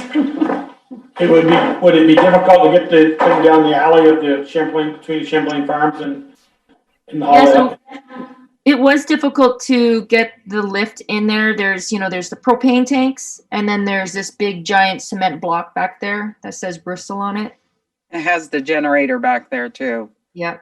I'm thinking coming in from the street side, coming in from West Street and going down halfway down that alley, and looking That's at what he that road. did. Yeah, he was in there. But we didn't have any pictures, but we don't have any pictures of it. No, oh, sorry. No, we weren't able to get pictures, and I can't fly in there because of the trees. Maybe, Okay. Ian, you could probably do a better job. I could give it a go. Cool. And hopefully not crash into the building. Went down through there with a lift. Yeah, Down- back there with the lift. I actually saw him back there with it. So if it lifts here again, can we do that and get some pictures? If we can't get it with a drone? That's what I'm asking. Sure. Yeah. I mean, it's literally like he could take the machine and actually, you know what? It's the power line issue. So I think we'd have to consider having Green Mountain Power come out and put that insulation on the lines in order to move a. Them to take the pictures while they're up in their bucket. Mm. Right. There you go. Are there, Joel, Pictures.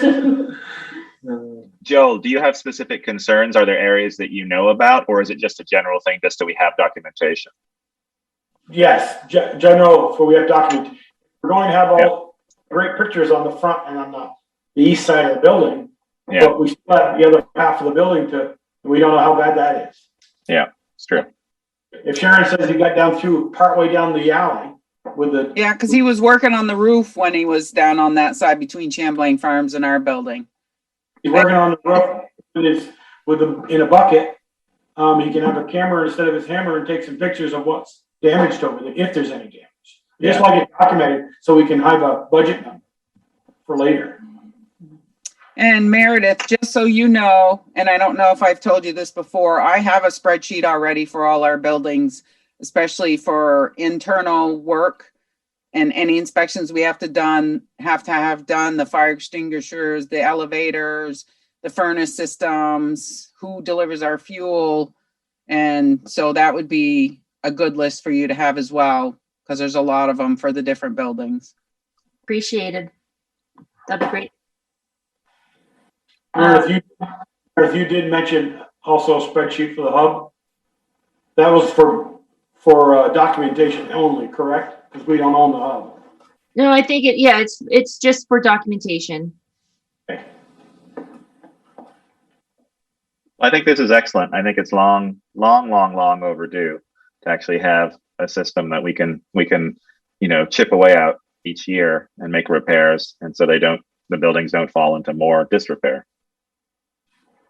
It also dovetails into the next agenda item very well and sets us up for future grant opportunities, not only through the Vermont Division for Historic Preservation, but possibly other sources as well. As long as we have a well thought out plan and some budget figures to work with, I think it sets us up very well.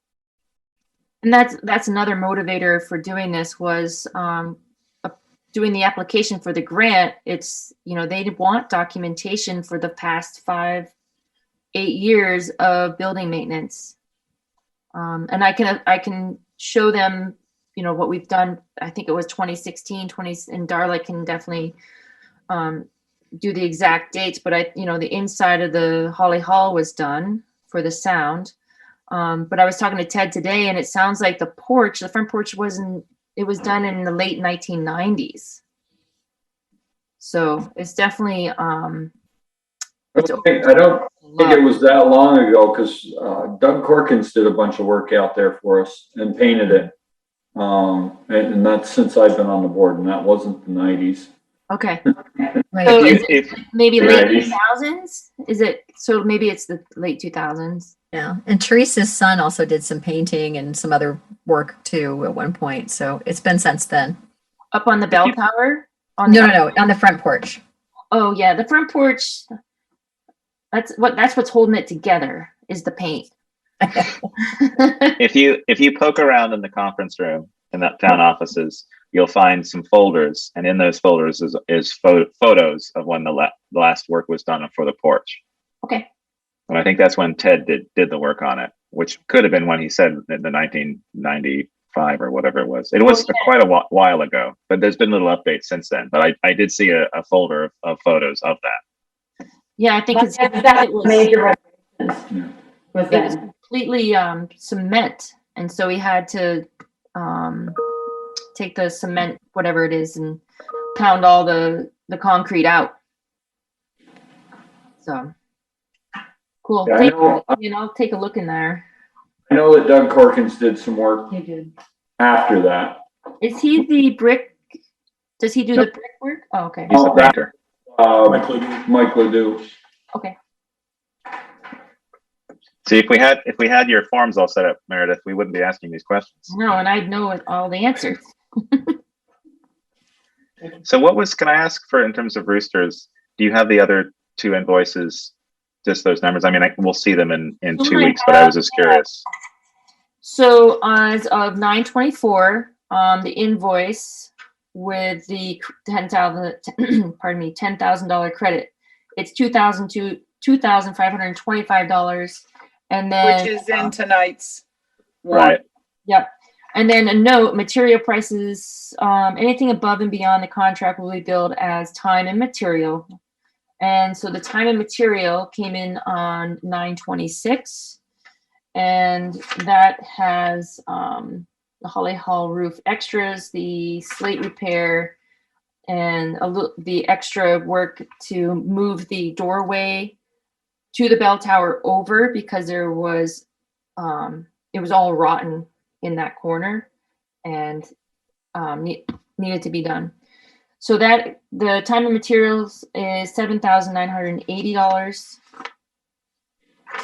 and that is the Holly Hall roof extras, slate repair, and rot repair.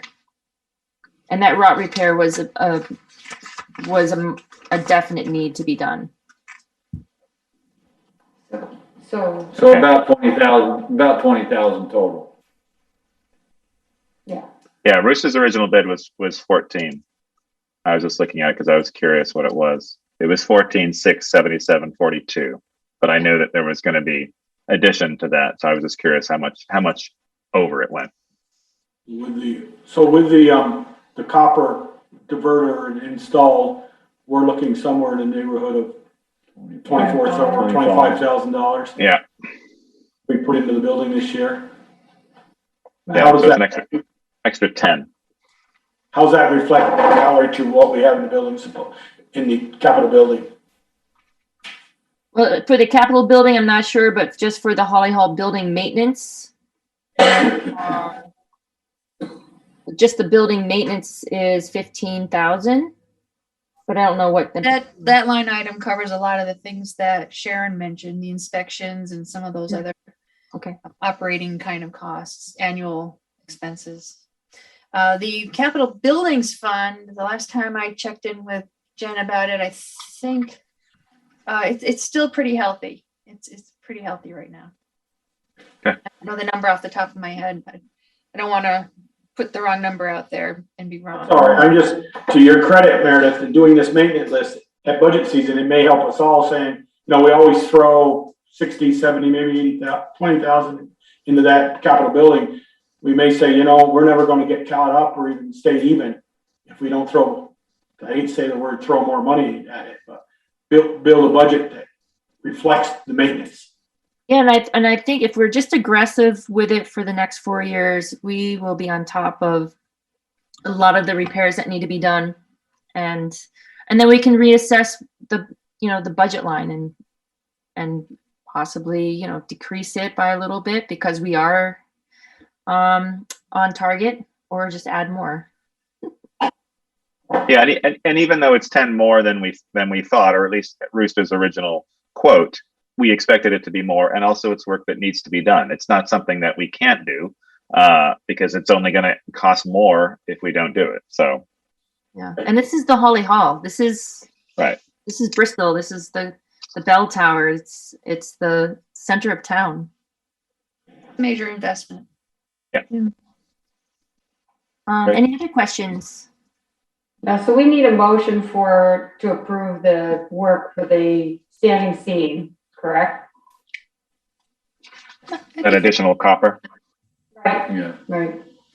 Make a motion that we go with Rooster to do the additional copper diverter, if that's what you call it, for his quote. the quote is gonna be changed because it doesn't include the Go lift. lift, yeah. So it doesn't, not including the lift then.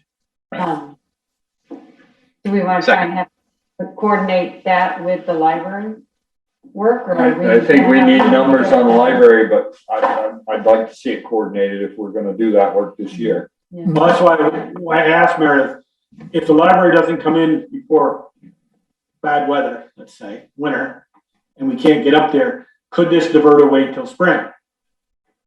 Has he done the repair that you, Band-Aid as you referred to it, could it get us by if we can't get to the library until spring? I mean, we have been, I'd hate to see it go go through the winter season. That's maybe a question I'll have to ask. Yeah, I'll have to ask Chris about. It's an ice issue. It's an ice issue at the library. It's something that needs to be taken care of before winter anyway. So we need the numbers on the library. I think either way, if it ends up being a separate cost for the lift, it ends up being a separate cost for the lift. It needs to be fixed. But if we can coordinate it, it would be nice to coordinate it so it's done the same time as the library. Mm-hmm.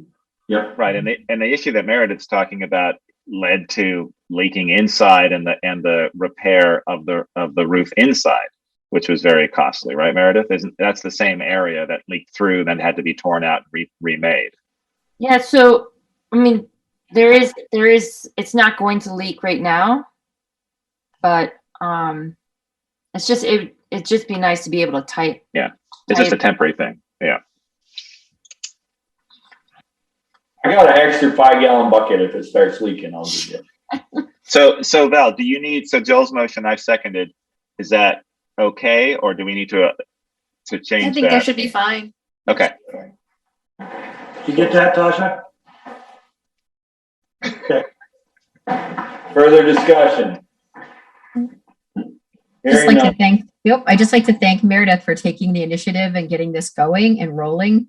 It's not a normal recreation department responsibility, so I appreciate you taking that on. Thanks. Yeah, thank you. Thank you, guys.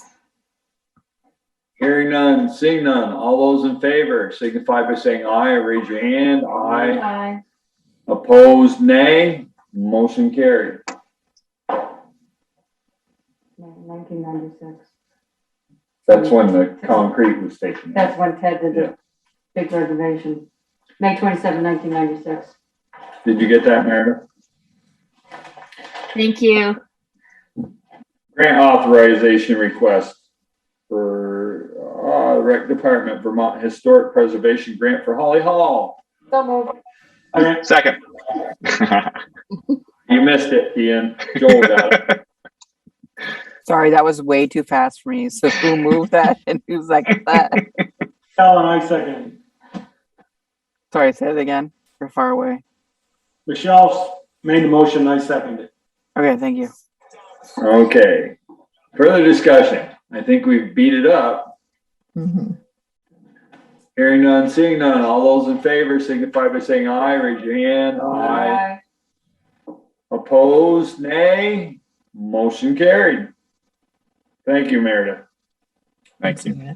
Thank you, Meredith. You're welcome. Thank you. Grant authorization request, Vermont Municipal Highways and Stormwater Mitigation Program. So I'm proposing to resubmit the application that was submitted last year. They said it was a pretty strong application. Of course, there's always the competition that you're up against at any given time. They also noted that that they would have liked to see more documentation about the stormwater impacts and how that would be addressed. So and last year, the total project cost was $700 and something thousand, and I don't know if I start to tweak around with the stormwater stuff, if that's going to change the budget numbers. And the budget numbers I used were high. I mean, I deliberately aimed high, just in case. So moved. Second. Missed it again, Valerie, is there any specific spots you want to do, stormwater? Well, I was relying on the reports that had been done by Watershed Consulting and prior studies for that area down Basin Street and the outfall towards the river. And also trying to emphasize there really wasn't that much information available on the outfall from Main Street where it goes down the slope. But I will see what I can do to beef that up and see what other sources might be available. Why I asked, because we granted Green Mountain last week to start on Pine Street, and they were right out there last week surveying for the water line that we hope to do next year. And as we know, I was mentioning that if we do a water line down through there, because there's absolutely zero drainage on Pine Street, none, except goes on to people's lawn down their driveways. Mm-hmm. Is that where? Are we all gravel? Doesn't it just go? Not over there. Well, this application is focusing on the Basin Street area and Main Street where there's the steep slope. Well, I know we talked last year about some drainage from about where the police station is down. I think Alan said when he was here, he was incorporating that in his plan. It is on Pine Street? Yeah. Okay. I just was knowing if that was going to be funded through our budget or something else if we go after some money for Pine Street, if we're going to do it. I mean, if we're going to dig the street out, maybe that's the time to put some drainage in. Oh, absolutely. No question about that. Yeah. I'm pretty sure Alan said that he had included some drainage in the design. Good. All right, back to the motion. Any further discussion? Hearing none, seeing none. All those in favor signify by saying aye. Raise your hand. Aye. Aye. Opposed, nay. Motion carried. Planning Commission, quarterly update. Yay, Kevin. Kevin, glad you got here on time, by God. Yeah. Come on. I thought you were watching the last two meetings, but it's been on the Somebody else. the slope. It's Slope been a repair. different. Oh, really? I asked. He finally put a T after his name, so I knew it wasn't you. Oh, good. I'm not, I hate to be confused. So, it's not news, but the town plan has been approved by the full regional planning commission at their last meeting earlier this month. The planning commission as a body is talking about the planning commission implementation tasks, if you will. And we've kind of condensed our various tasks into 5 different groups and agreed to work on a particular group that relates primarily to housing, but also other living aspects in Bristol, including jobs, circulation, traffic, walking, bike, driving, that sort of thing. We're in the process of developing a grant application. Jeff Lundsted's heading that up. And we're kind of up in the air. There's a couple different grant opportunities. We're kind of up in the air of what strategy makes the most sense, whether a municipal planning grant or a bylaw modernization grant. The plus with municipal planning is there could be some more greater latitude to think about things, as a bylaw obviously would limit you to more or less look at working with your bylaws and maybe some aspects of how you want to manipulate those. And both of those grants, the hot button is really housing. It's driven across all sorts of different revenue aspects, the energy plan, low income housing, a lot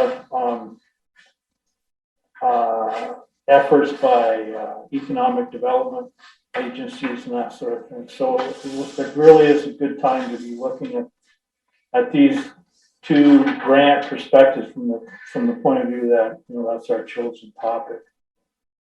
So we'll be coming to you hopefully soon, within the next month, with a request for a grant approval.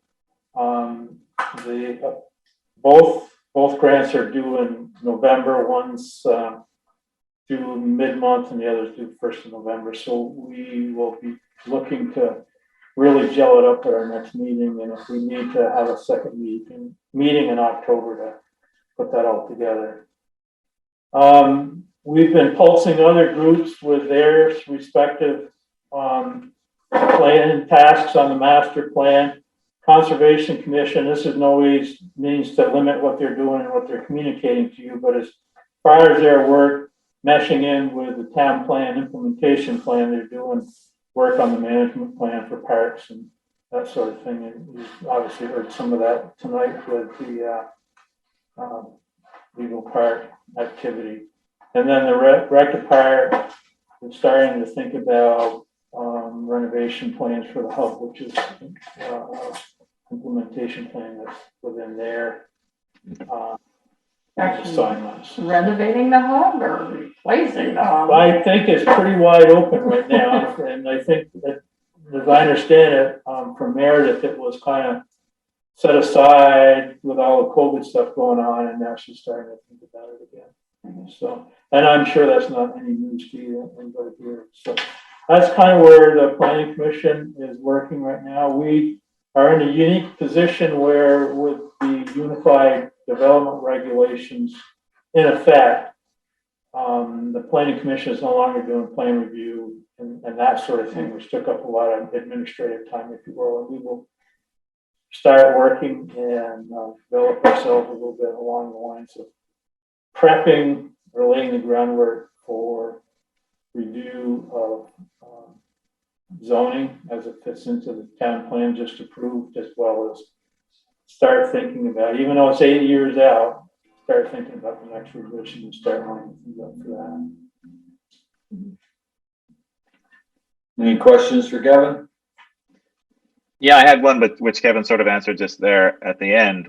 I was just curious about the difference. You've been on the Planning Commission before the DRB, and now you're still on as chair after. Now that we have the DRB, like, how has that difference been? Do you think, is there a new direction that the Planning Commission has gone? And it seems like, in terms of your organization, but have you enjoyed that new direction to be able to look at, like, sort of big picture stuff instead of handling zoning items?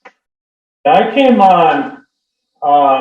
This is my second stint on the Planning Commission, but I came on fairly late in the old way, if you will, before the, and so I sat through a couple of hearings, but there wasn't a lot of activity through the year or so that I was on there, as we were changing gears as compared to sometimes in the past, when they would be, having a couple meetings a month and doing very little planning, and mostly, exercising plan review and that sort of thing. The board itself is relatively young as well. So we're at a significant departure that our charter has changed dramatically, but we've got a lot of new points of view, if you will, on the board. So it's kind of an exciting time, if you will, that we're trying to sort out. And we had a previous conversation at one point about, what should we do and what does the plan, the select board think we should be doing, all that. We had that conversation a couple months ago. So there's a lot of that going on, and I think we're in a great position to really broadly look at the zoning regulations, that as we get into those, probably the next couple to 3 years, it won't be happening this year immediately, and then really start thinking about how the zoning is set up and how it applies with, in particular, this whole initiative to have livable, walkable village centers. That's great. That's awesome. That's great to hear.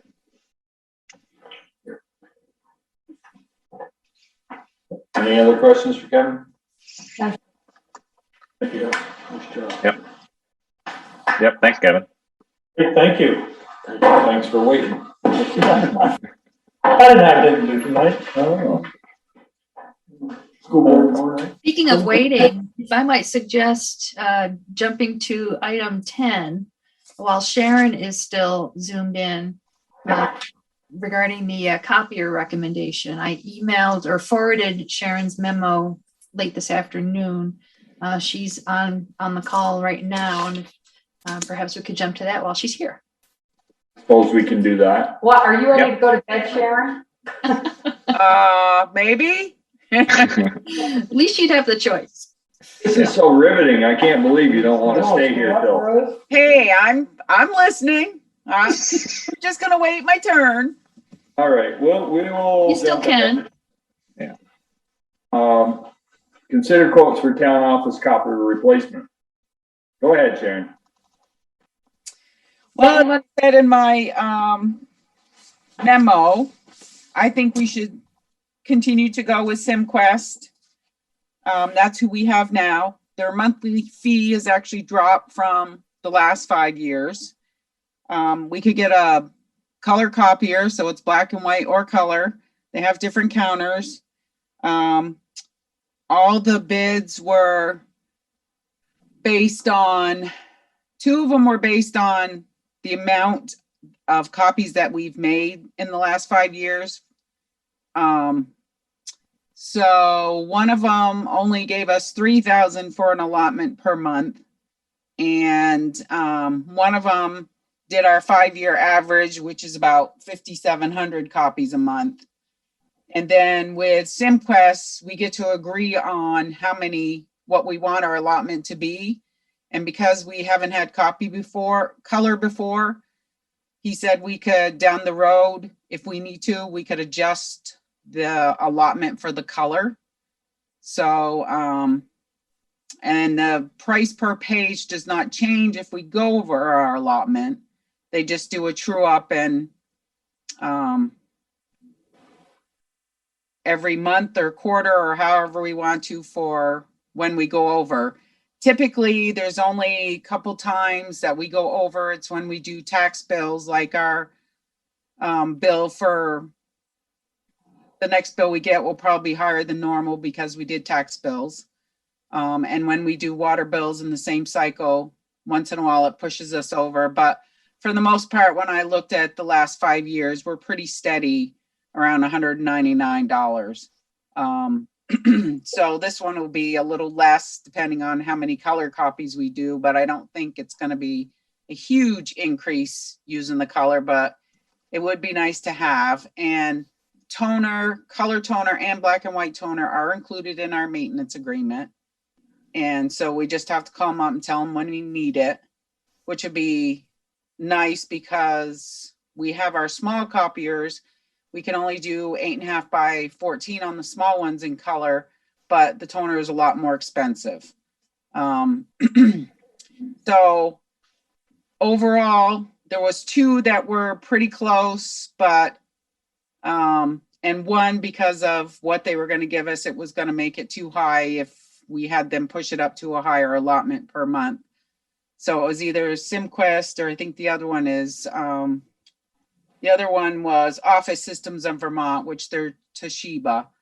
And they were about the same. So if we don't go with SimQuest, it'll cost us $500 to return the other one. They'll come and get it and return it, but it will cost us money. And if we stay with SimQuest, it won't cost us anything. They'll return it. What a crapshoot. You gotta pay him to get rid of it. Sharon, so just a quick question. What do you think of SimQuest service? Like when you have an issue with a copier and that, are they pretty responsive? Do they usually fix it right away?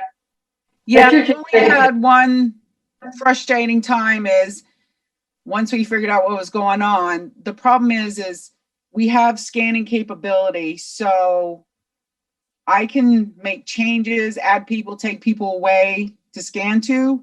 But if you change the password on the town of Bristol computer, which is out front, it messes up the copier.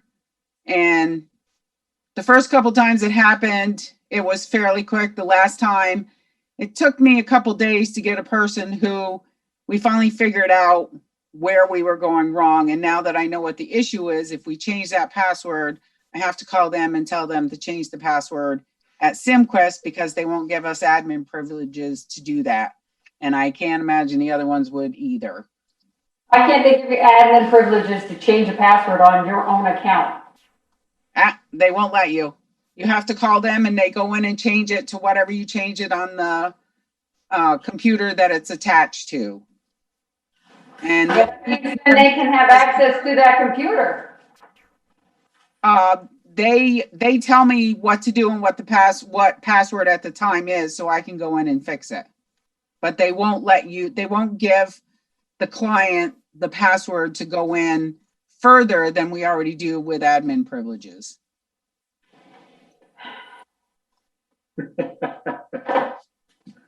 Make a motion that we go with SimQuest as per directed or Sharon's recommendation. You've done your homework, and I think we ought to go with them. Go Ian. Second. Okay, I'll let them know because it has to be done by October 27th. So they'll come one day and put the new one in, and the old one will go the same day. So we should see the new one the end of October. We haven't voted yet, so don't count your. Darla could be very much against this. Yeah. No color. It's too fancy. Further discussion. So just, actually, Sharon, did you ever look at a color copier instead? Or color printer? We don't have a colored printer, but the ink is really expensive and you can only do up to an 8.5 by 14. And you go through a copier, we can do 11 by 17. So actually some of the maps that Valerie gets, she would be able to print and color at least one or two copies so that people could actually see, the definitions of the different colors. Some of the maps that she uses would be nice to be able to do. And I know Meredith does some bigger copies, and I would be able to do bigger copies to put on my board outside for saying when taxes are due or dog licenses are due or anything like that. Right. Perfect. Further discussion? Hearing none, seeing none. All those in favor signify by saying aye. Raise your hand. Aye. Opposed, nay. Motion carried. Now you can call them, Sharon. Thanks, Sharon. Thank you. All right. Consider coin drop application for Addison County Home Health and Hospice, October 11th on West Street across from Community Bank, 12 p.m. to 2 p.m. Why are we doing this? We allow 2 a year. We allow 2 a year for Bristol Fire and Bristol Rescue. I will not support this because we had Mary Hutchins in here a year ago when her kids got killed, and she wanted to do something very nice, and we were sympathetic to her, but we said I think if we go down this road, we're never going to stop. We allowed her to do it, but we told her she had to go to Bristol Rescue because it was. She had to go through Bristol Rescue. Because it was for them. She was raising money for a piece of equipment for them. I don't think I'm not on board with this either. I'm not either. And isn't this the week at Bristol Fire? It's the day after Bristol Fire State. They do theirs on the Sunday before Columbus Day. Yeah, but they haven't submitted yet. I was just told tonight they're not going to do it this year because of COVID. They're going to postpone them. Yeah, I just would like to say, I think there's still a risk with COVID being in people's windows. So there's probably a safe way to do it. And I'll also just say, I'm not a fan of coin drops. I find them uncomfortable as someone who approaches them. I just want to put that out there. I'm just not a fan of a coin drop. I understand that they're an easy fundraiser and that we have departments that do them, and I understand that. But since I've been on the board, and it hasn't been quicker, but we've had the Malay band came to us years ago. Little League had come to us years ago. This is very popular doing here on West Street. And I think if we go down this road, we're gonna have one here every weekend. No, we only allow 2 a year. We have that somewhere in writing, I guess. We do have that somewhere, because I know when I think it was the Little League that wanted to do it. And that's when we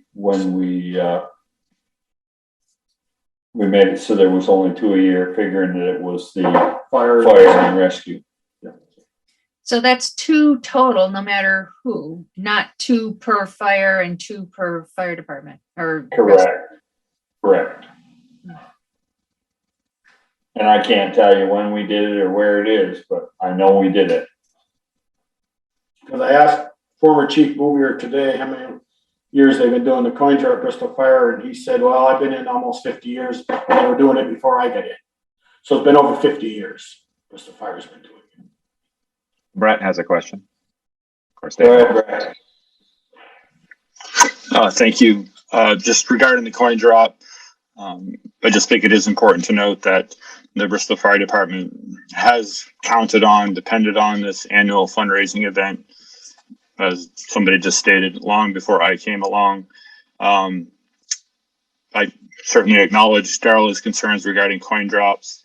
The fire department does small things like this once in a while to try to raise a few extra funds to purchase some of those items that we may not want to come forward and ask the taxpayers for funding for. And it's definitely a revenue stream we've depended on for many years. And I just think it's very important to say that. And the general feeling was, with the pandemic still ongoing and things actually worsening, it was in the best interest of the fire department and the community to table this again for 1 more year. Thank you. Thanks. Well, I don't have a motion, and the consensus seems like we're not going to allow this. So are we ready to move on? Mm-hmm. All right. Should a motion be made and it gets defeated? I see. Well, it sounds like you want one, Val. Well, it just seems If there's not a motion on the table, then No action that taken. means there's no action taken and the board didn't support it. yeah, I mean, I need to first of all, I don't want to be the one making the motion. Okay. the thing is we support them through We give them Through the tax appropriations. the tax appropriation, and I mean, the reason I was told that the fire department always does this time of year is because we hope to hit the people that we don't normally hit. We hit the out-of-staters that are traveling through leaf peeping and that, but we also have a number of, the fire department have a number of supporters who see us there and they come just to support us. So, I mean, and the taxpayers support the fire department as well. But I feel that if they want more money, then they ought to put it before the voters to vote that money as opposed to. In March. Yeah. I agree. Okay. I just don't, if we don't take any action on it, it's, we didn't support it.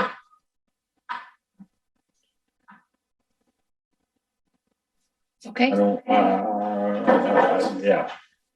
I don't see the need to make a motion and vote it down just for the sake of having a motion. I hope you're okay with that, Valerie, because you're not getting a motion. I've already moved on. All right, we're moving on. Consider proposed Green Mountain Engineering contract amendment number 2 for additional permitting expense. May include deliberation executive session.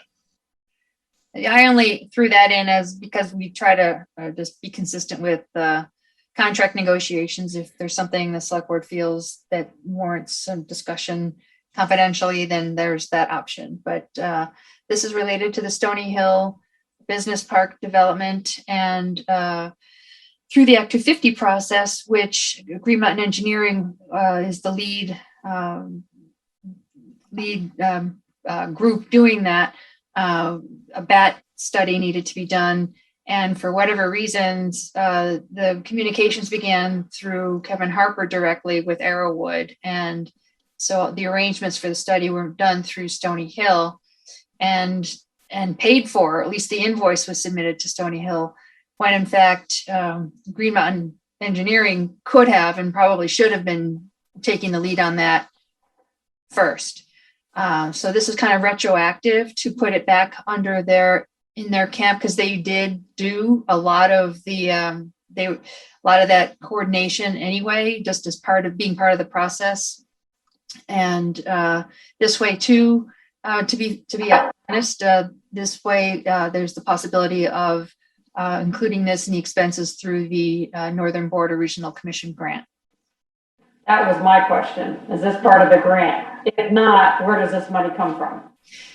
If not approved by the select board, or if approved by the select board and then the funding agency does not support it, it's ultimately coming out of Stony Hill. This just gives the needs for it to be processed through the grant. Correct. And I believe that there's legitimate basis that it should have been coordinated through Green Mountain Engineering initially to begin with. Motion.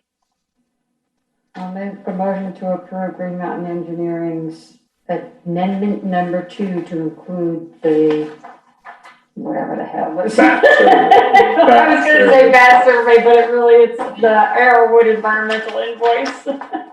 I'll second that, and I have a question. Go ahead. Valerie, does this amendment also means on your TA report on item number 1.2? That's different. Excuse me? No, that's different. It's a different item, related but different. Okay, so that's another expense on us.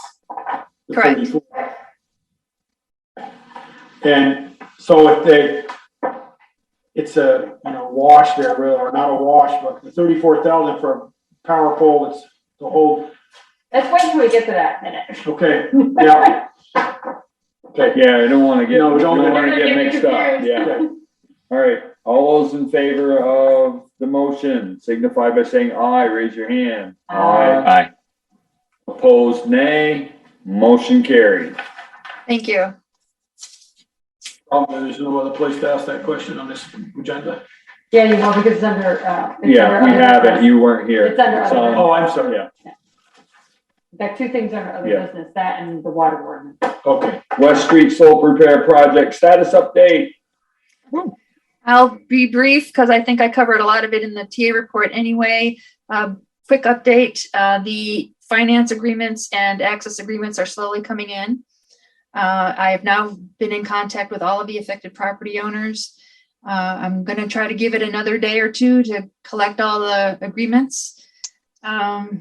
And once that happens, then the next step would be to issue a notice of award to the contractor. They would return it and we would issue a notice to proceed and then schedule a contract signing.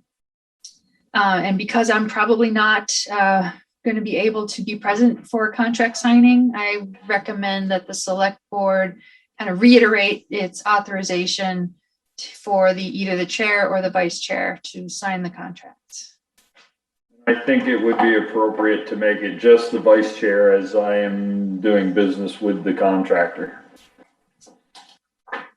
There you go, Ian. I just think I'll it would make be a a lot neater and Yeah. cleaner if. I'll make a motion that after all the documents and finance and access agreements have been looked over and approved by the town administrator, that the vice chair set up a time to sign them for authorization to work to be done. Second.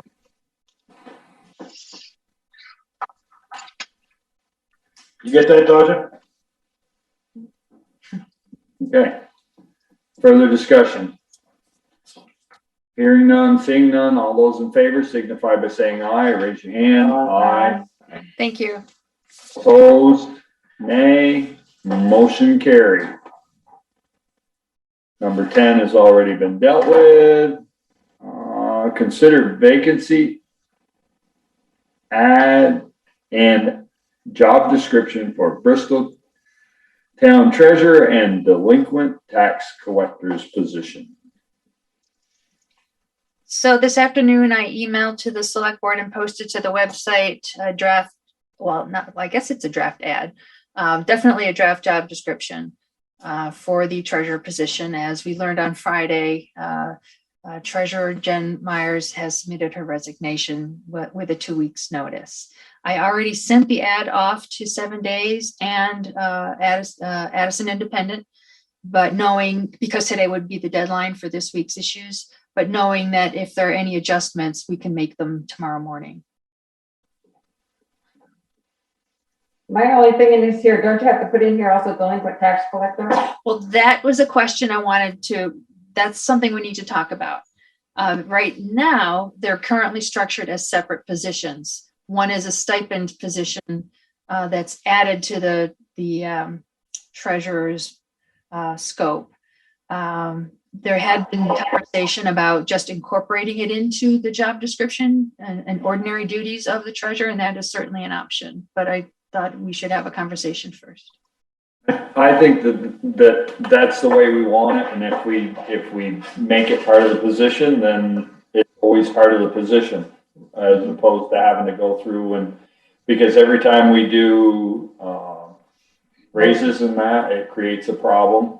So if it's just part of the position and part of the pay, Right. that's what it is. And then you don't worry about when are they doing it? Are they doing it this time, treasurer time, tax, delinquent tax? It's all under the same job description. Because the intent was that it all be done at the same time anyway, so. So given that, is it still a separate position with a separate stipend, or would you take that and just incorporate it into the position and there wouldn't be any differentiation between the two? I think we figure out what the salary is for treasurer, delinquent tax collector. It's just Okay, one. that's good, because we're always like, oh, it's this little bit add on here and do that. So yeah, I'm all for having that as a single position where we don't have that separate position. It's just as the one. Yeah, because like I said, when it comes raise time, if it's a stipend, you've got to figure out what you're going to raise the stipend, and as long as the money is there for the position and you're hired to do the position, you know you have to do it. It doesn't. I mean, I think it's a lot cleaner. Is putting those two jobs together typical in other municipalities? Do we know? It is. It is. Okay. Yeah. I mean, different municipalities structure it differently. And statute allows for that. And the current arrangement is based upon an evolution over time. Well, the reason, I don't know if you remember, Darla, but back, Therese was doing it when she was a treasurer. And then when she became administrator, because she was already doing it, she kept it. And then when she left, we rolled it back to the treasurer. And it's always been a sticky thing with the stipend. If it's part of your job description and you're getting paid for it from day one, it's not a question. And the stipend really started way back when it wasn't even in this office. Right. That's when Betty Ferris used to do it. Betty Ferris or Dick. That was a percentage. That wasn't a stipend. Right. That was a percentage of what was collected. And they got to control that percentage. They got to control that. Yeah. I mean, in some municipalities, that's so. Like the city of Virgins and town of Middlebury, the town manager and the city manager are the tax collector. It's not the treasurer. Those two towns. Yeah, Val doesn't need that on. No, the other side of it is right. She's already got plenty on her plate. The treasurer has all that information. Might as well. Yes, I agree. Okay. And so. I mean, the other thing here we need to think about is that we are not going to hire somebody before Jen leaves. So we need to be talking to Peter Ryan as what he's able and willing to help us with and what we're going to do in the meantime. Yeah, it would have been nice to have a little bit more warning. Are we going to have executive session tonight? Yes. I've got some things I'd like to bring up at executive session also for this.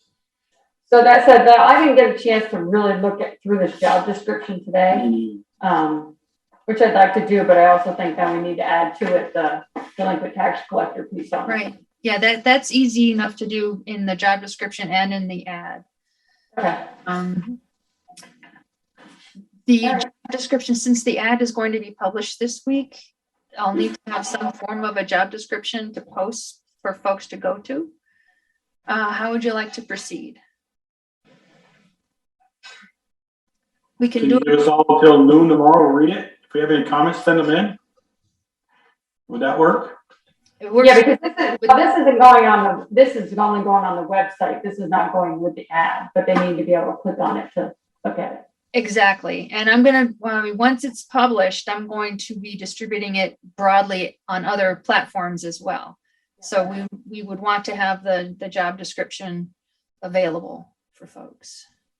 Yeah, and I think that, I like your idea, Joel, but I think the job description is something that we all have to discuss as a board. We can't, I don't want to leave it to Valerie to sit through our ideas and No, that's true. and have to come up with, try to figure out what we're thinking and come up with a consensus on our own. Another option is to have a special meeting perhaps on Wednesday, and with this just as the only item. One more meeting. Uh, I said, what's one more meeting? I have a meeting at 8 o'clock, so we do it. You have me for about that time. an hour? Yeah. I would Hopefully it think won't take that long. Get me for 7, I don't believe. Maybe. No, 7:30 would be 7. I gotta go to Rice for soccer. So can we do it in a half hour? Can we do it in a half hour, Val, you think? If folks have a chance to look at it ahead of time, then hopefully 15 Okay. Well, maybe what we can do is, if we have time, look at it between now and then, send comments, and then we can discuss on Wednesday, at 7:30. Ian and Darla, does that work for you? Yeah, I have a little bit of time. I have a later meeting Wednesday night as well, but I can make that work. I don't think I can make it on Wednesday. If you Well, then could, you're gonna have to read and send us your comments before then. I will. super. work for you, Ian, are you all right with that? Thursday works too for me. Yeah. And I'm thinking Thursday. Well, the ad goes But out. yeah, it goes Thursday. out. That's Yeah. cutting it close down. Yeah. How about tomorrow night? Well, I guess it's not enough public notice, but is tomorrow night an option for folks? 7:30 tomorrow night. Yeah, I could do 7:30. I'm in Rice 2 nights this week, Tuesday and Wednesday. Game gets around this quarter after 6, so it'll be close for me. You might need time to look through it. Yeah. I'm gonna, sorry, not on my phone. I set it in my computer at work, and I'm gonna print it off tomorrow morning and read it. So He'll give him good reading material while he's sitting at Rice for the game. sure. Yeah, I'm happy. I mean, if it is a Wednesday thing and I can't make it, I'll try to though. I'm happy to just send my comments in. Okay, let's stick with Wednesday. Okay, good. I would like to say a thank you for Jen and her 10 years of service for the town. I think she did a terrific job, and I wish her the best. And I'm sort of sad to see her go, especially so quickly. But but it was great. I mean, she's obviously gone through a number of positions in the town office, and I think she's did terrific work and really, especially during budget time, explained a lot of things very clearly to me who didn't really know about them when he first started as a select person. Mhm. Yeah. Ditto. Do we need to have physical presence here, or is this an executive session meeting where we can do it all via Zoom? That's an interesting question because of the open meeting law. I can be here because I gotta be in I town. think that Zoom, since it's going to be, executive session, the public really wouldn't be invited. So Why does it need to be executive session? I don't know. I don't think it needs to be executive session. We're just No, talking you're right. about the- Yeah. you're right. Are we discussing salary though? Does that make it executive session? Michelle's willing to be here. I'll be here too. Yeah. That's not a problem. I just Okay, didn't good. want, Okay. Just asking the question. I was just asking the question because if she wasn't gonna be here, then We don't have to do that. Yeah, this is not happening. The IT Unless department. Jimmy's gonna come in and do it for The us. IT department No, you're right. It does not need to be an Or executive. don't do that. But Okay. Okay. All right, so Wednesday, 7:30, and I'll plan on being here, and Michelle will work her I'll magic. double check to make sure there are no conflicts with other Zoom meetings scheduled for that. Okay. So we're moving on from that one. Consider candidates for appointment for moderator. May include. Sorry, are you guys going to discuss it tomorrow? Is that what I'm getting at? Wednesday. Wednesday? Special meeting Wednesday to discuss the job description for the treasurer and delinquent tax collector. So is Valerie gonna pull the thing for the newspaper then? No, it'll just be delayed. Folks just won't be able to find it immediately on Wednesday Okay, online. okay, thanks. That should say tax collector and not treasurer, right, Peter? Huh? That should say Bristol, number 11 should say Bristol Town Treasurer and Delinquent Tax Collector, not delinquent treasurer's position. Oh, good catch. How rude. Funny. We got the gist. Okay, we're on to 12, candidates for moderator. I Is this don't something that needs to be decided tonight? say that It again. doesn't have to be decided tonight, but we sooner rather than later, if we're gonna get somebody to do it. Yeah. I think we put it on Front Porch Forum. Mhm. The town's looking for a moderator to moderate town meetings and any Well, other special meeting. I talked to Fred Dazer, Fred gave me some names, which I gave to Val, so it's one of those things that we should reach out and talk, if there's anybody on that list that we think would be a good candidate, we should reach out and talk to them and see if they're I interested. think we ought to take the last part of number 12 and discuss it in executive before we make those names public. Well, yeah, no, I wasn't gonna say anything about the names. All right, so we're gonna discuss those names in executive session then, since how we have an executive session tonight. Can I move on? Yep.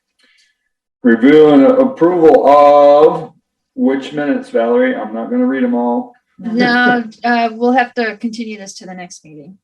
Okay, so none of them. None. Authorize accounts payable warrants and liquor licenses. You have the warrant there, Tasha? Yeah, one sec. $143,003.48. 142,000. I hope.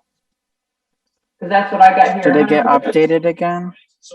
No, $142,003 and I can't read that. 48 cents. You are all right, except for you had 143,000, 100, yeah, 43. 43, and it's 142. 003. Did I just read it wrong? Maybe. I don't know.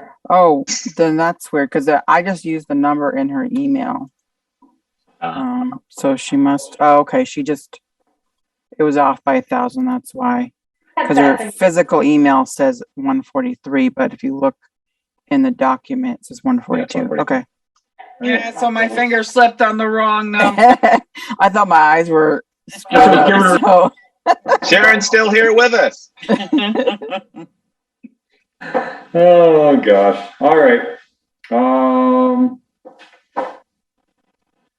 Select board roundtable. Go.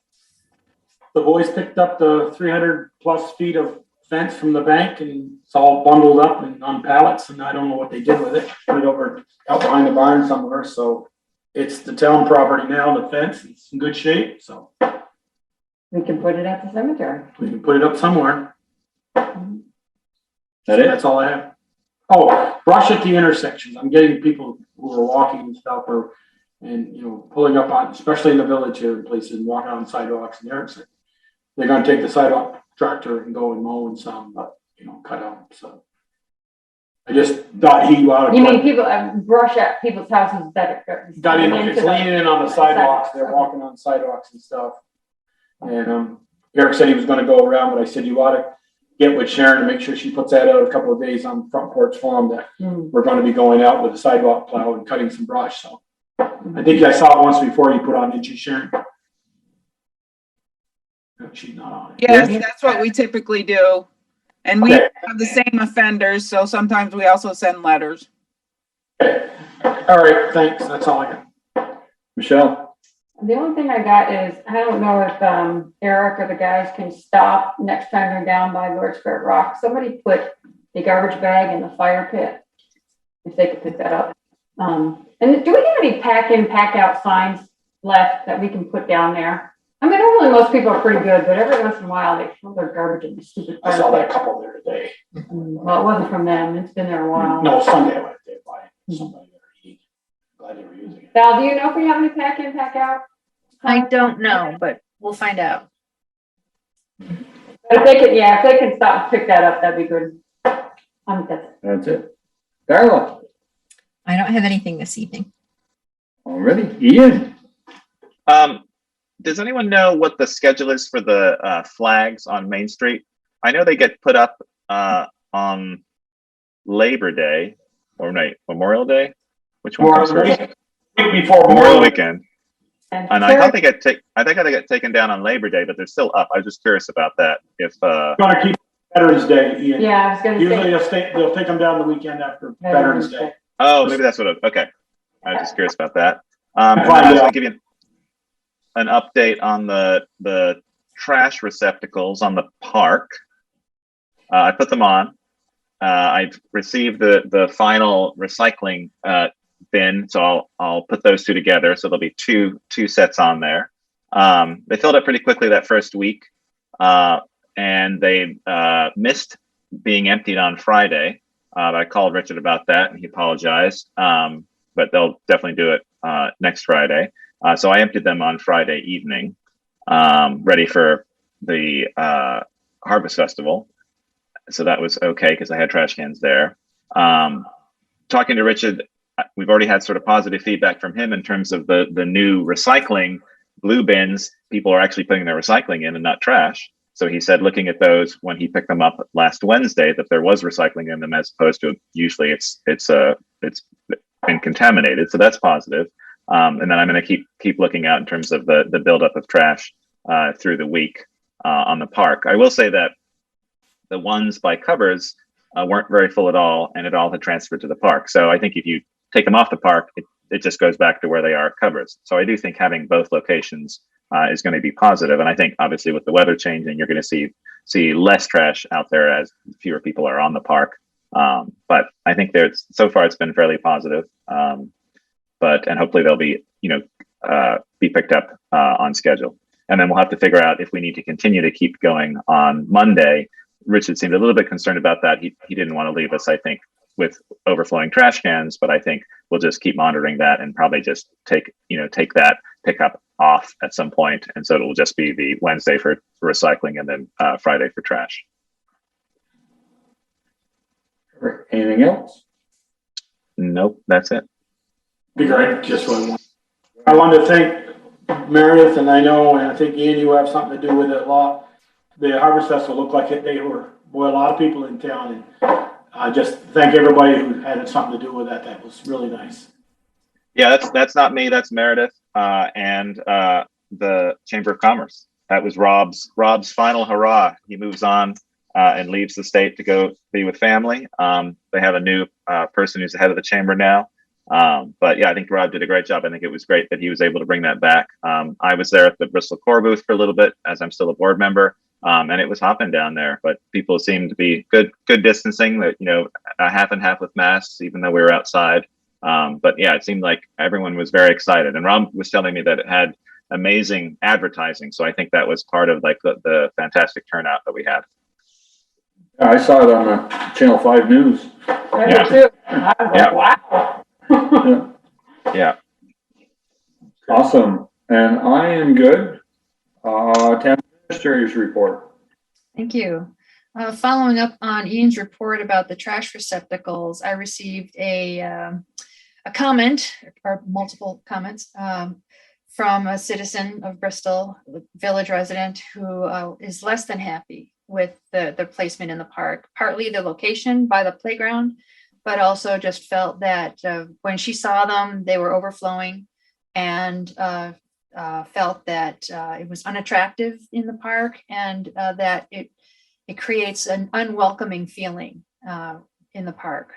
And as a longtime village resident, she was unhappy to see them there. She feels that folks should be responsible for their own stuff that they bring in, and they should be encouraged to pack it out. So she strongly supports the pack in, pack out. And I explained the genesis of how they came to be, and that at this point in time they're experimental. That the select board is going to revisit perhaps in October how they are doing and if any adjustments need to be made. And two other things. The West Street Crosswalk project is underway, met on site. I don't know when that was, a couple weeks ago.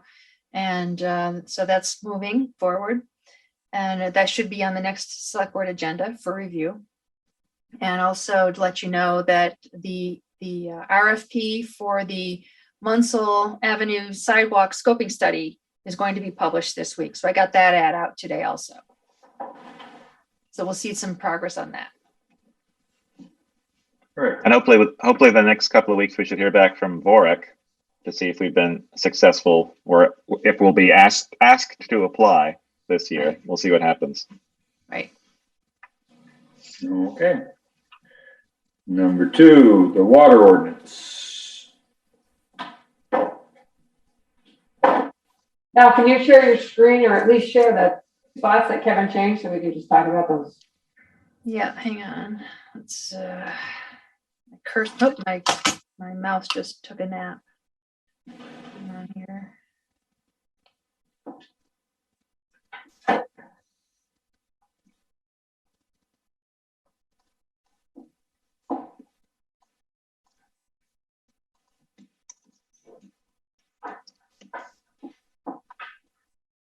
Trying to find it.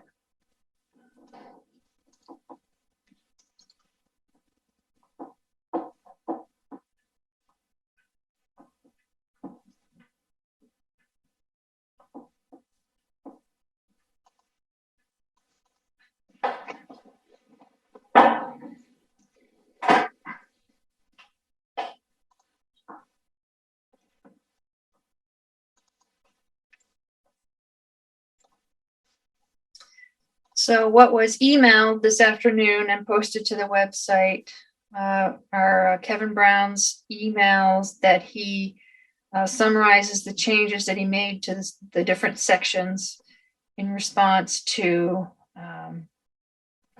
some of the feedback from the last meeting. And so how do you want to do this, Michelle? I have You not. go to those two sections, which was 12.4, and I can't remember what the other one was. I noticed there are still some blanks that have to be filled in. Section numbers.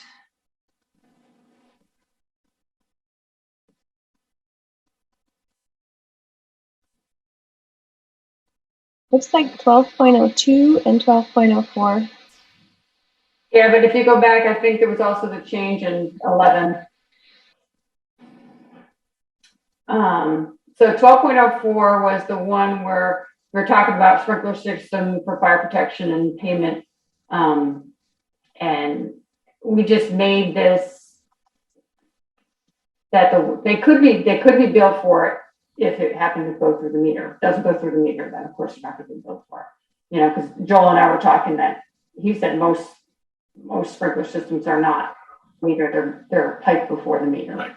So, but we just wanted to clarify that it could be billed if it went through the meter. And then there were, I think, in 11 point something, Val, there was, if you go back up, we're just saying we aren't charging the fire department for use of the fire hydrants or for fire suppression, and then the sprinkler systems, we did say, I don't know where it was about, requiring a certified technician to Right. provide us with that. And they Kevin would do- changed that, just, Right. So I think that might be down in 12, but, One of the things I did talk with Jill about soon after we received this in September, this ordinance refers to an application process for repairs, and the fact that we don't have an application form yet.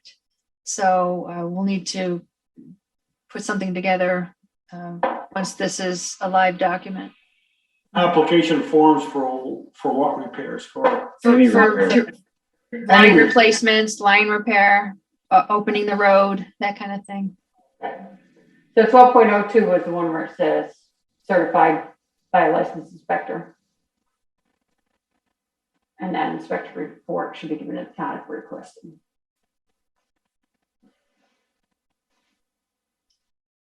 I mean, by law, you have to have your system, public system, commercial buildings got to be inspected every year by a certified inspector.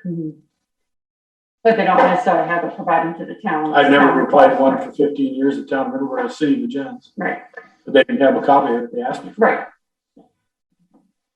I did call for labor and industry today, and then I called Bob Patterson also.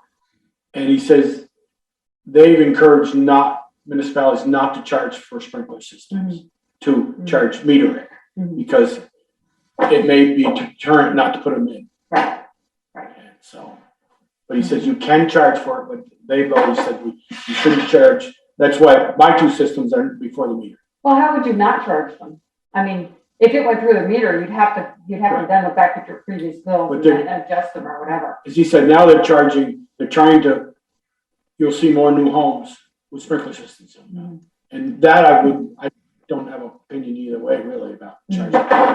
But my question is to either Jill or anybody can answer the question is, if, I know we don't have one at our bank, but if, I think there's a sprinkler system at Mountain Health and all that places over there. If that building burns to the ground, malfunction in the system, and the meter melts down, how do you read the water meter? You can't. So then how do we determine, it was 2 days, 2 days before you were going around to read the meter. And it's a big user. How would we determine how much water they use in those 3 months, minus 2 days? I mean, I would ask Jen if she weren't leaving, and I would say that typically what she has shared is to look at past bills and do some type of averaging. Okay. I mean, that's your bet, that you've got to do the best case scenario that you have. Yeah. Okay. So, I would like to leave it, we don't charge for, it's the system is put in before the meter. well, if it is, that's fine. If it's not, then I don't think, most sprinkler systems require a way larger line than what we put for a meter. Right, that's my question is if, okay, Mountain Health, that whole building over there, all those buildings, and they may require a commercial meter versus a smaller meter if it's got to go through. My sprinkler system at the main office in Middlebury is a 4-inch main. That's a huge meter, but it's Jill, do those have backflow preventers on them? Yes, by law they have to, and those have to be certified, inspected every year too. Yes, they do, and that's considered a cross connection to the water system. Therefore, it must be inspected annually.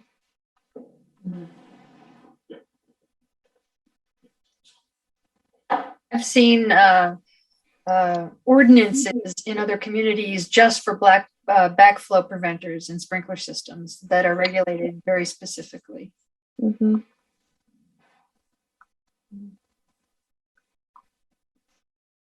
I don't think we want to get too crazy about it. We've been waiting so long for this one.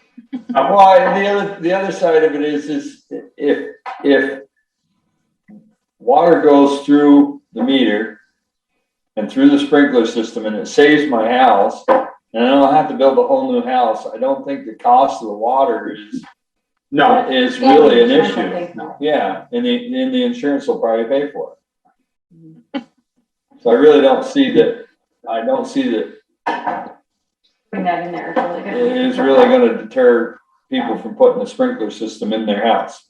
I mean, then why do they buy insurance if they figure the house is gonna burn down? Bob did say that they had found in the state that most businesses, or at least over 50% of businesses, don't rebuild if they have a major fire. You know, in a sprinkler system, not a sprinkler system, to say that they don't rebuild, and then you lose your tax base.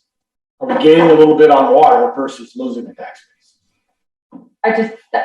To me, this doesn't deal with any commercial businesses, No. because any commercial business is not gonna run it for me either. Okay, over so many feet, they have to have a sprinkler system now anyway. If they're public. 12,000 feet, anything over 12,000 feet's gotta have a sprinkler system.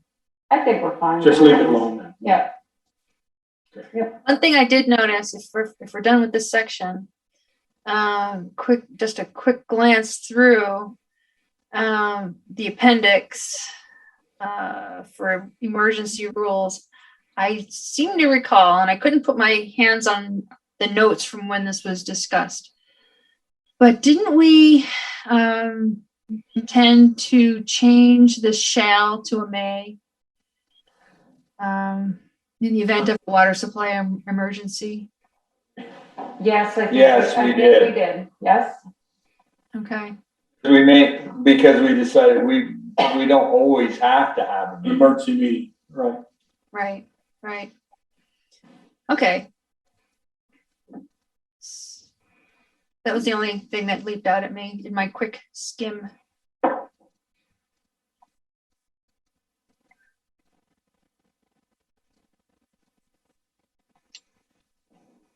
So how do you want to proceed?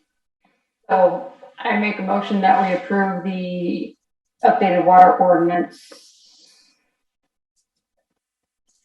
as tweaked just now to change the shall to a may.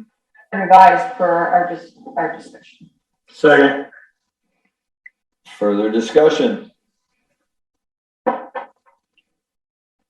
Hearing none, seeing none. All those in favor signify by saying aye. Raise your hand. Aye. Opposed, nay. Motion carried. Jump up and down, Jill. Woo! I can enforce it now. Well, no, it doesn't go into effect for, I think, 60 days. That was 30. No, see, I have not had a chance to go back and review the process, but it doesn't go into effect right away. We need to publish a notice in the paper. We need to post it in 5 different places around town. We need to document that we've done that. And then the clerk needs to certify that those have been done. And we need to wait to see if there is a petition submitted to repeal it or rescind it. And only after all of that is done does it go into effect. So 2025, Jill, you can start enforcing. I think you're right. It probably is 30 days, but for some reason 60 is coming to my mind. I think you told me 30 now. What was that? I think you told me 30 days. It's possible. I wanted to ask one other question, and it's obviously using discretion, but when doing the meter read this quarter, there were many households with massive amounts of growth, construction materials, all kinds of things leaned up against the edges of their house, blocking all of their touchpads. So probably 50 out of the 620 were inaccessible without having to move all kinds of things and crawl and creep and push. Would it be acceptable to leave a note on a door in a door tag that requests that the touchpad be kept accessible, or some type of something could be done in the future? What do you mean done in the future? Something done in the future? Fine. Like you could send them a fine for $25 or something that encourages them to stop covering their touchpads with little baby roofs and construction debris and allowing all the growth to just cover them to the extent where you're having to pull down vines and push bushes and everything else just to get to this touchpad. I would bet that, well, I wonder if how many property owners even know where their touchpad is. They might not know that it's even there. At least half. Hmm. And they go, oh, it's covered. And I'm like, Just don't know where. Maybe if we just put something out on Front Porch Forum, we could have Sharon do that, put a notice out, please. put a little picture of what they look like and ask people to please just leave them uncovered. That's a nice idea. At least put it out like a couple weeks before you're gonna, you guys read every 3 months within reason. And it's every quarter, yeah, so it's always on the third month. Right. So 3, 6, 9, and 12. Please do not cover your touchpad. We'll be reading Make sure meters. your touchpad is accessible. We'll be reading meters this month. Yeah, that would be awesome. I'd love that. Okay. Anything else? You waited long enough if you don't. Nope. I know everybody is getting super late, but thank you for getting that through. No, as the gentleman up on North Street that brought my brother's property, has he requested a new water line put in yet? He did. He said, "Can you do it like this week or next week?" And I said, "We'll check our schedule and get you in there." He has finally reached out. I figured he'd asked around December 15th after the paving is done, or paving plan, well, so he couldn't pave the spot in the road. Yeah. There's you're right. They're open until about Thanksgiving. All right, onward. On Firehouse Drive. Right. So this is another Stony Hill related development. We were informed by Green Mountain Power that an additional pole needed to be installed. I think I mentioned this at the previous meeting in the Stony Hill update. And it turns out that let me just share my shoot. While you're finding that and sharing that, didn't we pay Kevin Harper for all this stuff already? Right. It is. It's ultimately theirs. It's just that it has to go through us in order to be put in the infrastructure bill. So ultimately, there's going to be no funds coming from town of Bristol? Correct, ultimately. That's all I care about because The only fund we're using is the Northern Border Fund that we agreed to, and that's it. So I was gonna ask if there was everything else comes from Stony Hill. And I can't, is that 34,000 just for that pole, or is or is that for the whole? It's for the whole, the whole project. The conduit. Just for the pole and all the conduit work and the labor to install it. Shouldn't be any conduit work on the pole. No, that's so Green Mountain Power had developed an agreement, and they originally had Stony Hill Development as the customer. But since this infrastructure project is through the town, I suggested that it be modified to reflect the town in collaboration with Stony Hill. There's $34,000 charge. This is an extra pole, or it's an additional pole. Yeah. Continue the line south past what we agreed to do. Didn't we agree to do the property line? Yes. Power to the property line? Yes, but the problem is there's already 3 conduits coming off of the telephone pole, off of the pole that's there, and that's all they allow. So they can't put the conduit to go to the underground transformer. So they got to put another pole in order to be able to come off with the power. So why is it in there already? Because they go to the fire station. All really? Yeah. Correct. And Green Mountain Engineering has worked closely with Green Mountain Power to identify where an appropriate location for that additional pole would be, so it's least obtrusive. And this is the whole thing. This is all the underground and everything. This $40,084. Right. And if under the town's name, then the question came up, is it tax exempt? And so this afternoon, or earlier today rather, Green Mountain Power made arrangements for the proper tax exemption. So that's where it was left today. I do not have an updated agreement or an updated bill.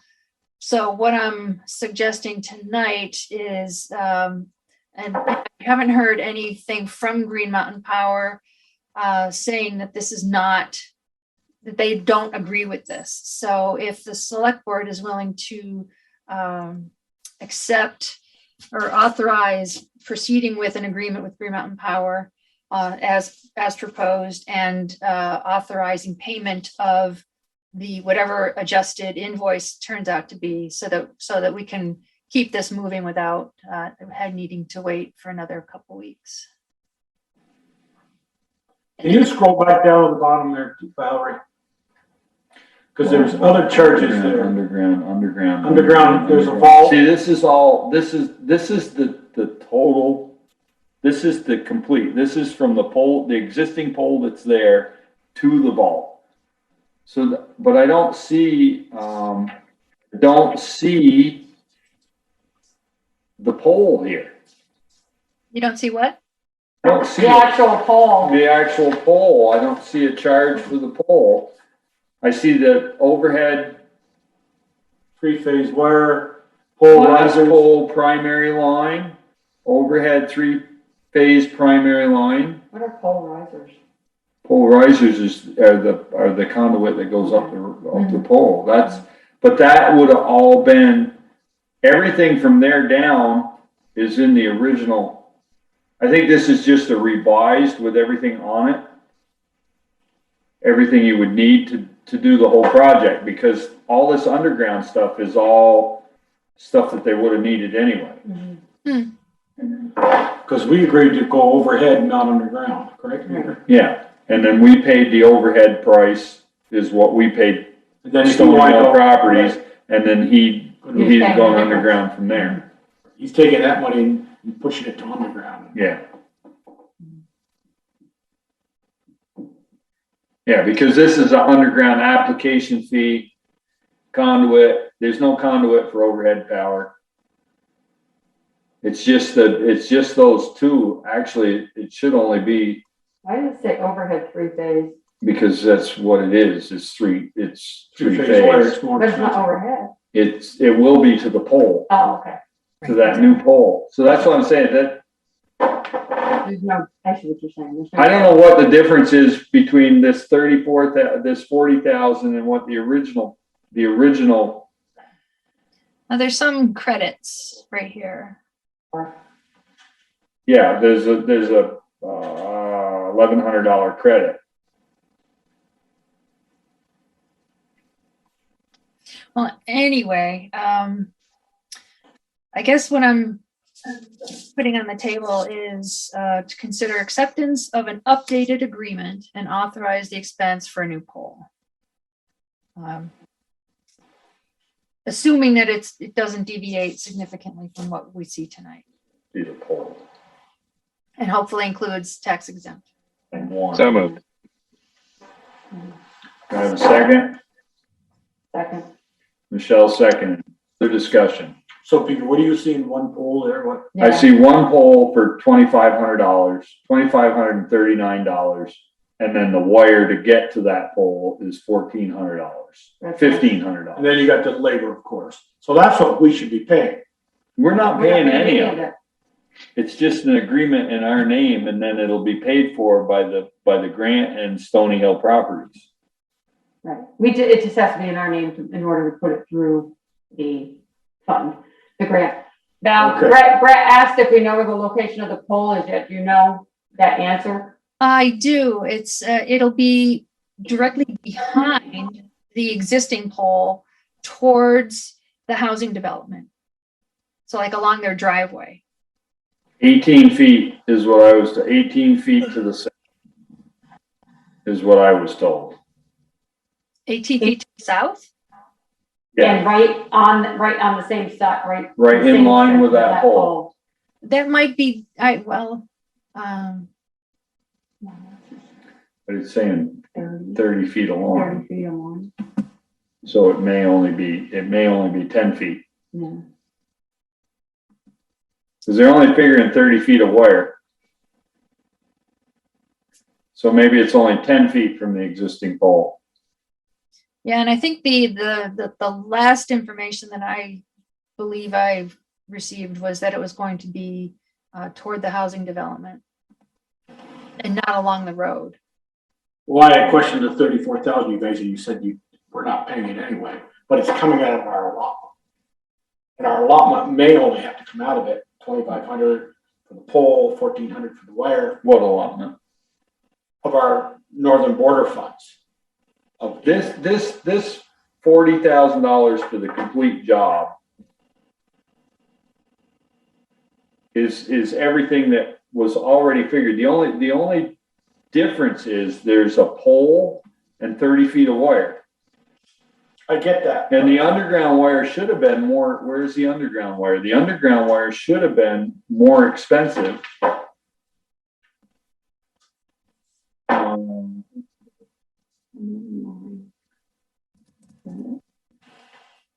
Three-phase primary line, yeah. So it's 660 feet is $8,800. So it should be 30 feet short or 10 feet shorter. I mean, I don't remember what the first number was that we okayed or that they okayed for underground power is all. It should 10 feet. 10 feet. 10 feet from existing pole. And it is offset just a little bit. Yeah, it looks like it's. Oh, it goes right Yeah. towards the development, yeah. Right. So see that the only additional cost should be for that 30 feet of wire, because there's three wires and a pole. Everything else is exactly the same as it was before, and that's what gets you to that $40,000, 34,4. Yeah, so this is for all of, I guess it's for all of that installation. For the, It's for the whole thing, yeah. Yeah. Wire, the conduit and everything to get to the property line. That was the There's 3 original volts in agreement. there, 2 volts in there. You know, those buried volts Okay, Yeah. so we have a motion, somebody seconded. for 34,000. Right, up to, well, whatever the adjusted contract amount will be. For a If they single do- pole and the wire to get to that pole. Well, it's probably gonna be this total amount, but that's the only change. Because that's the whole project. That's, yeah, And we agreed to the whole project, Yes, we did. previously. but we it- agreed to what? We agreed to the whole project. Kevin's already got his, Stony Hill Properties have already got their money. They've got all the money they're getting from us. If we don't do this agreement, then they can't run it through the grant. We do this agreement, they run it through the grant, whatever is Isn't left, paid. whatever isn't paid, Stony Hill Properties is liable. We're paying. We're just the conduit to get this to the grant, that's all we're doing. All right, just want to make sure because and also the money that was exchanged earlier on was just to bring all that stuff to the property line. Yeah, as Peeker noted, this goes beyond into the park. On the town right of way, in the public right of way, along with the water and the sewer and the stormwater. No sewer. Oh, right. Water and stormwater, Okay, All right, paying we attention. have a motion and a second. Any further discussion? Hearing none, seeing none. All those in favor signify by saying aye, raise your hand. Aye. Opposed, nay. Motion carried. Before executive session, Bruce, I see you're here. We met your 2 new officers. They introduced themselves. Is there anything you would like to say? yeah, sorry, we made them introduce themselves. Yeah, sorry. Wait. Sorry, we got delayed with a call on North Street, so I wasn't able to make it. No, I just wanted to introduce them to you so you had a chance to meet them. Well, you would normally do the swearing in or whatever for the full-time officer, right? Yes, but we've already done that. You already swore at him? Yeah. It's only been a couple weeks. All right. Well, they did a very good job of introducing themselves and And of course, you had to hire 2 of them that both have babies, brand new babies. Yeah. maybe he's thinking they need a job because they gotta feed the baby, that's it. So nothing else to add? No, other than tonight, the call that I was on, Josh did a great job with assistance from the state police in a potential volatile situation. They did a great job with handling it until I got there. Just a thank you to Josh and a shout out to Josh for doing a great job. Right. Awesome. Thank you. Thank you.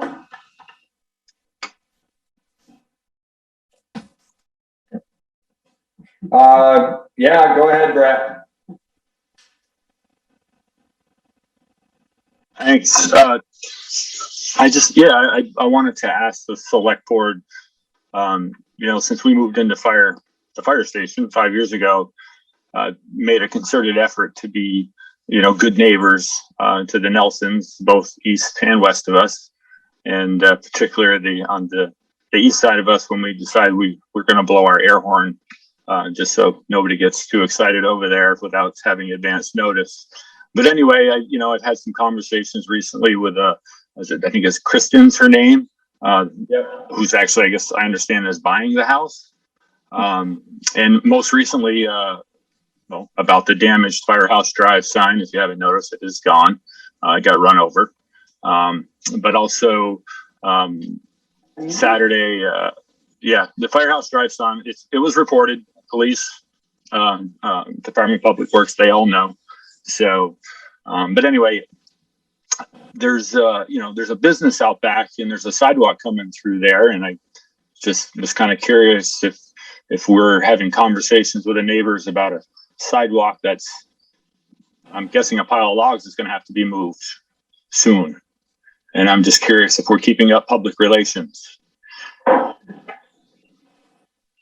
I don't know if anybody has spoke to Kristen about that, but there'll be a curb and everything down there, so they won't be able to come off Firehouse Drive anymore. They'll have to come in on their own property once it's in. What are you talking about? They come off their own property right on to north to west from Yeah. me. But they come off of Firehouse Right, Drive. Mm-hmm. No, but that's probably a good suggestion, Brett. We probably should reach out to them and let them know that we're headed that way. It'd be. But and again, I don't know what you could have shared all this information with property owners, and sometimes people forget. But in my conversation with them on Saturday when we were over there working, it seemed like a surprise. Maybe they kind of knew, but it seemed like a surprise. And I just mentioned, well, don't these trucks or these logs get offloaded with a boom of some kind? And couldn't they set them over on the lawn? And apparently they can't do that because of the overhead power lines that are right there. So, but anyway, it's just, if you weren't aware, I certainly don't want to have a heated situation for you folks to deal with. And I think it would be worth a conversation with our neighbors at some point soon. Yep. Before the sidewalk gets to the log pile. And if you want to brief me and send me, I'm happy to do it. So, but I don't want to interfere in town business. Yes, that's a good idea. Well, thank you for the heads up. I appreciate it. Val, is there any kind of protocol for that in terms of reaching out to neighbors? I thought usually there is, right? In terms of new sidewalk construction? I don't know. I am not acquainted with the neighbors. I've not had any direct conversation with the neighbors. Usually, Ian, I mean, there's probably not much unless you need an easement. If it's already on town property, you don't necessarily have to go and have that conversation unless you need to get an easement from them. But it doesn't mean it's not good practice to do that. I think we should. I mean, we probably haven't built new sidewalk in a while. Not that I know. I mean, we've replaced sidewalk, but we haven't built any new stuff recently. So this is a new property owner that we're talking about? Well, she lives, the house belonged to her grandfather and it was tied up in an estate, and I guess she's decided to, according to what Brett said, apparently she's decided to buy it now. Because originally she was looking to go somewhere else. Her father tried to convince her to use the equity that he had to buy the house, and maybe he finally did. Because looking back when the projects were first developed or proposed, the fire station and all these, I mean, they went through permit processes, and the adjoining property owners would have been notified of those projects at that time. So, the sidewalk has been part of the project plan for from day one, I think. So, Yeah. Yeah, but she might not have been aware because she. Right. Maybe for her benefit, Green Mountain Engineering is our engineer over there. We should ask him to mark the property line between Firehouse Drive and her property. And maybe she'll say to her dad, I don't really want to buy it. I didn't think they own way over here. It's only like 10 feet, but. Right, but I guess she And she won't informed be Brett, able she to- thought she owned it to the drive, to the edge of the road. So I think maybe we ought to ask Green Mountain Engineering to locate the property line, put some stakes down through there. Huh? I think it'd be easier to do what Brett said and just approach her and let her know that we're coming through the sidewalk. And then if she has a problem, then we can mark the boundaries and do it that way. and according to the construction schedule, the sidewalk construction along Firehouse Drive is expected sometime in mid-November. Well, they've been prepping, they're prepped all the way almost to the back firehouse entrance, or they were on Friday when I was over there, so. I understand that it's not gonna be a curb. So there's gonna be a curb out there? Yeah, I think there's curb all the way down through there. Cause the sidewalk runs. Can that drawing show a curb? Can you put the picture of the power back up? Cause the sidewalk was shown on that. Right. I think if it's not 5 feet off the road, there has to be a curb. No, it's not that far off the road. No.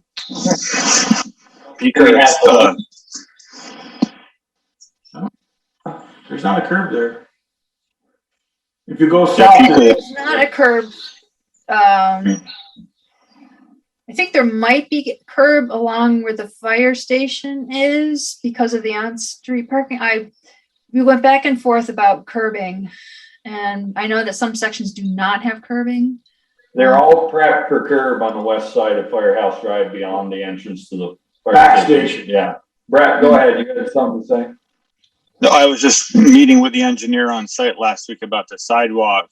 He disclosed, because I was under the impression there was going to be curbs through there as well, but the only curb that's going to be on that road, they're prepping for right now, which is just south of the back entrance to the fire station. It's like a trench that's been dug on the right side of the road. They're prepping the footers, and that's where the on-street parking is going to be. And I heard that from the engineer, and I actually ran into Kevin Harper a few days later and got the same thing out of him. There's no curbs. Okay. Well, it looks like there is 5 feet of green space between the Firehouse Drive and that sidewalk, so. Right, yeah. Would mean that they don't need a curb. So she can still drive over So is would Val be the person to reach out to the Nelson property and just inform them of what's happening or what's coming? Oh, it'd probably be easier if I went and talked to her. That sounds like you're Peter, volunteering. I agree. I think it'd be easier for Peter, he has that relationship with them.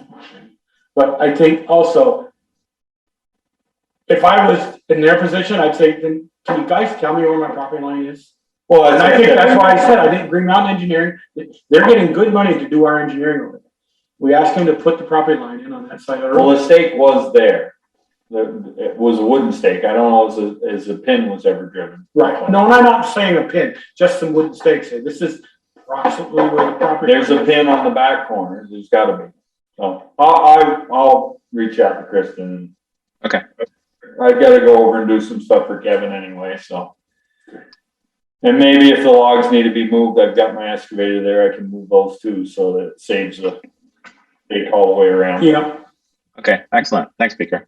The extra. Yeah. Feels All right. very proactive.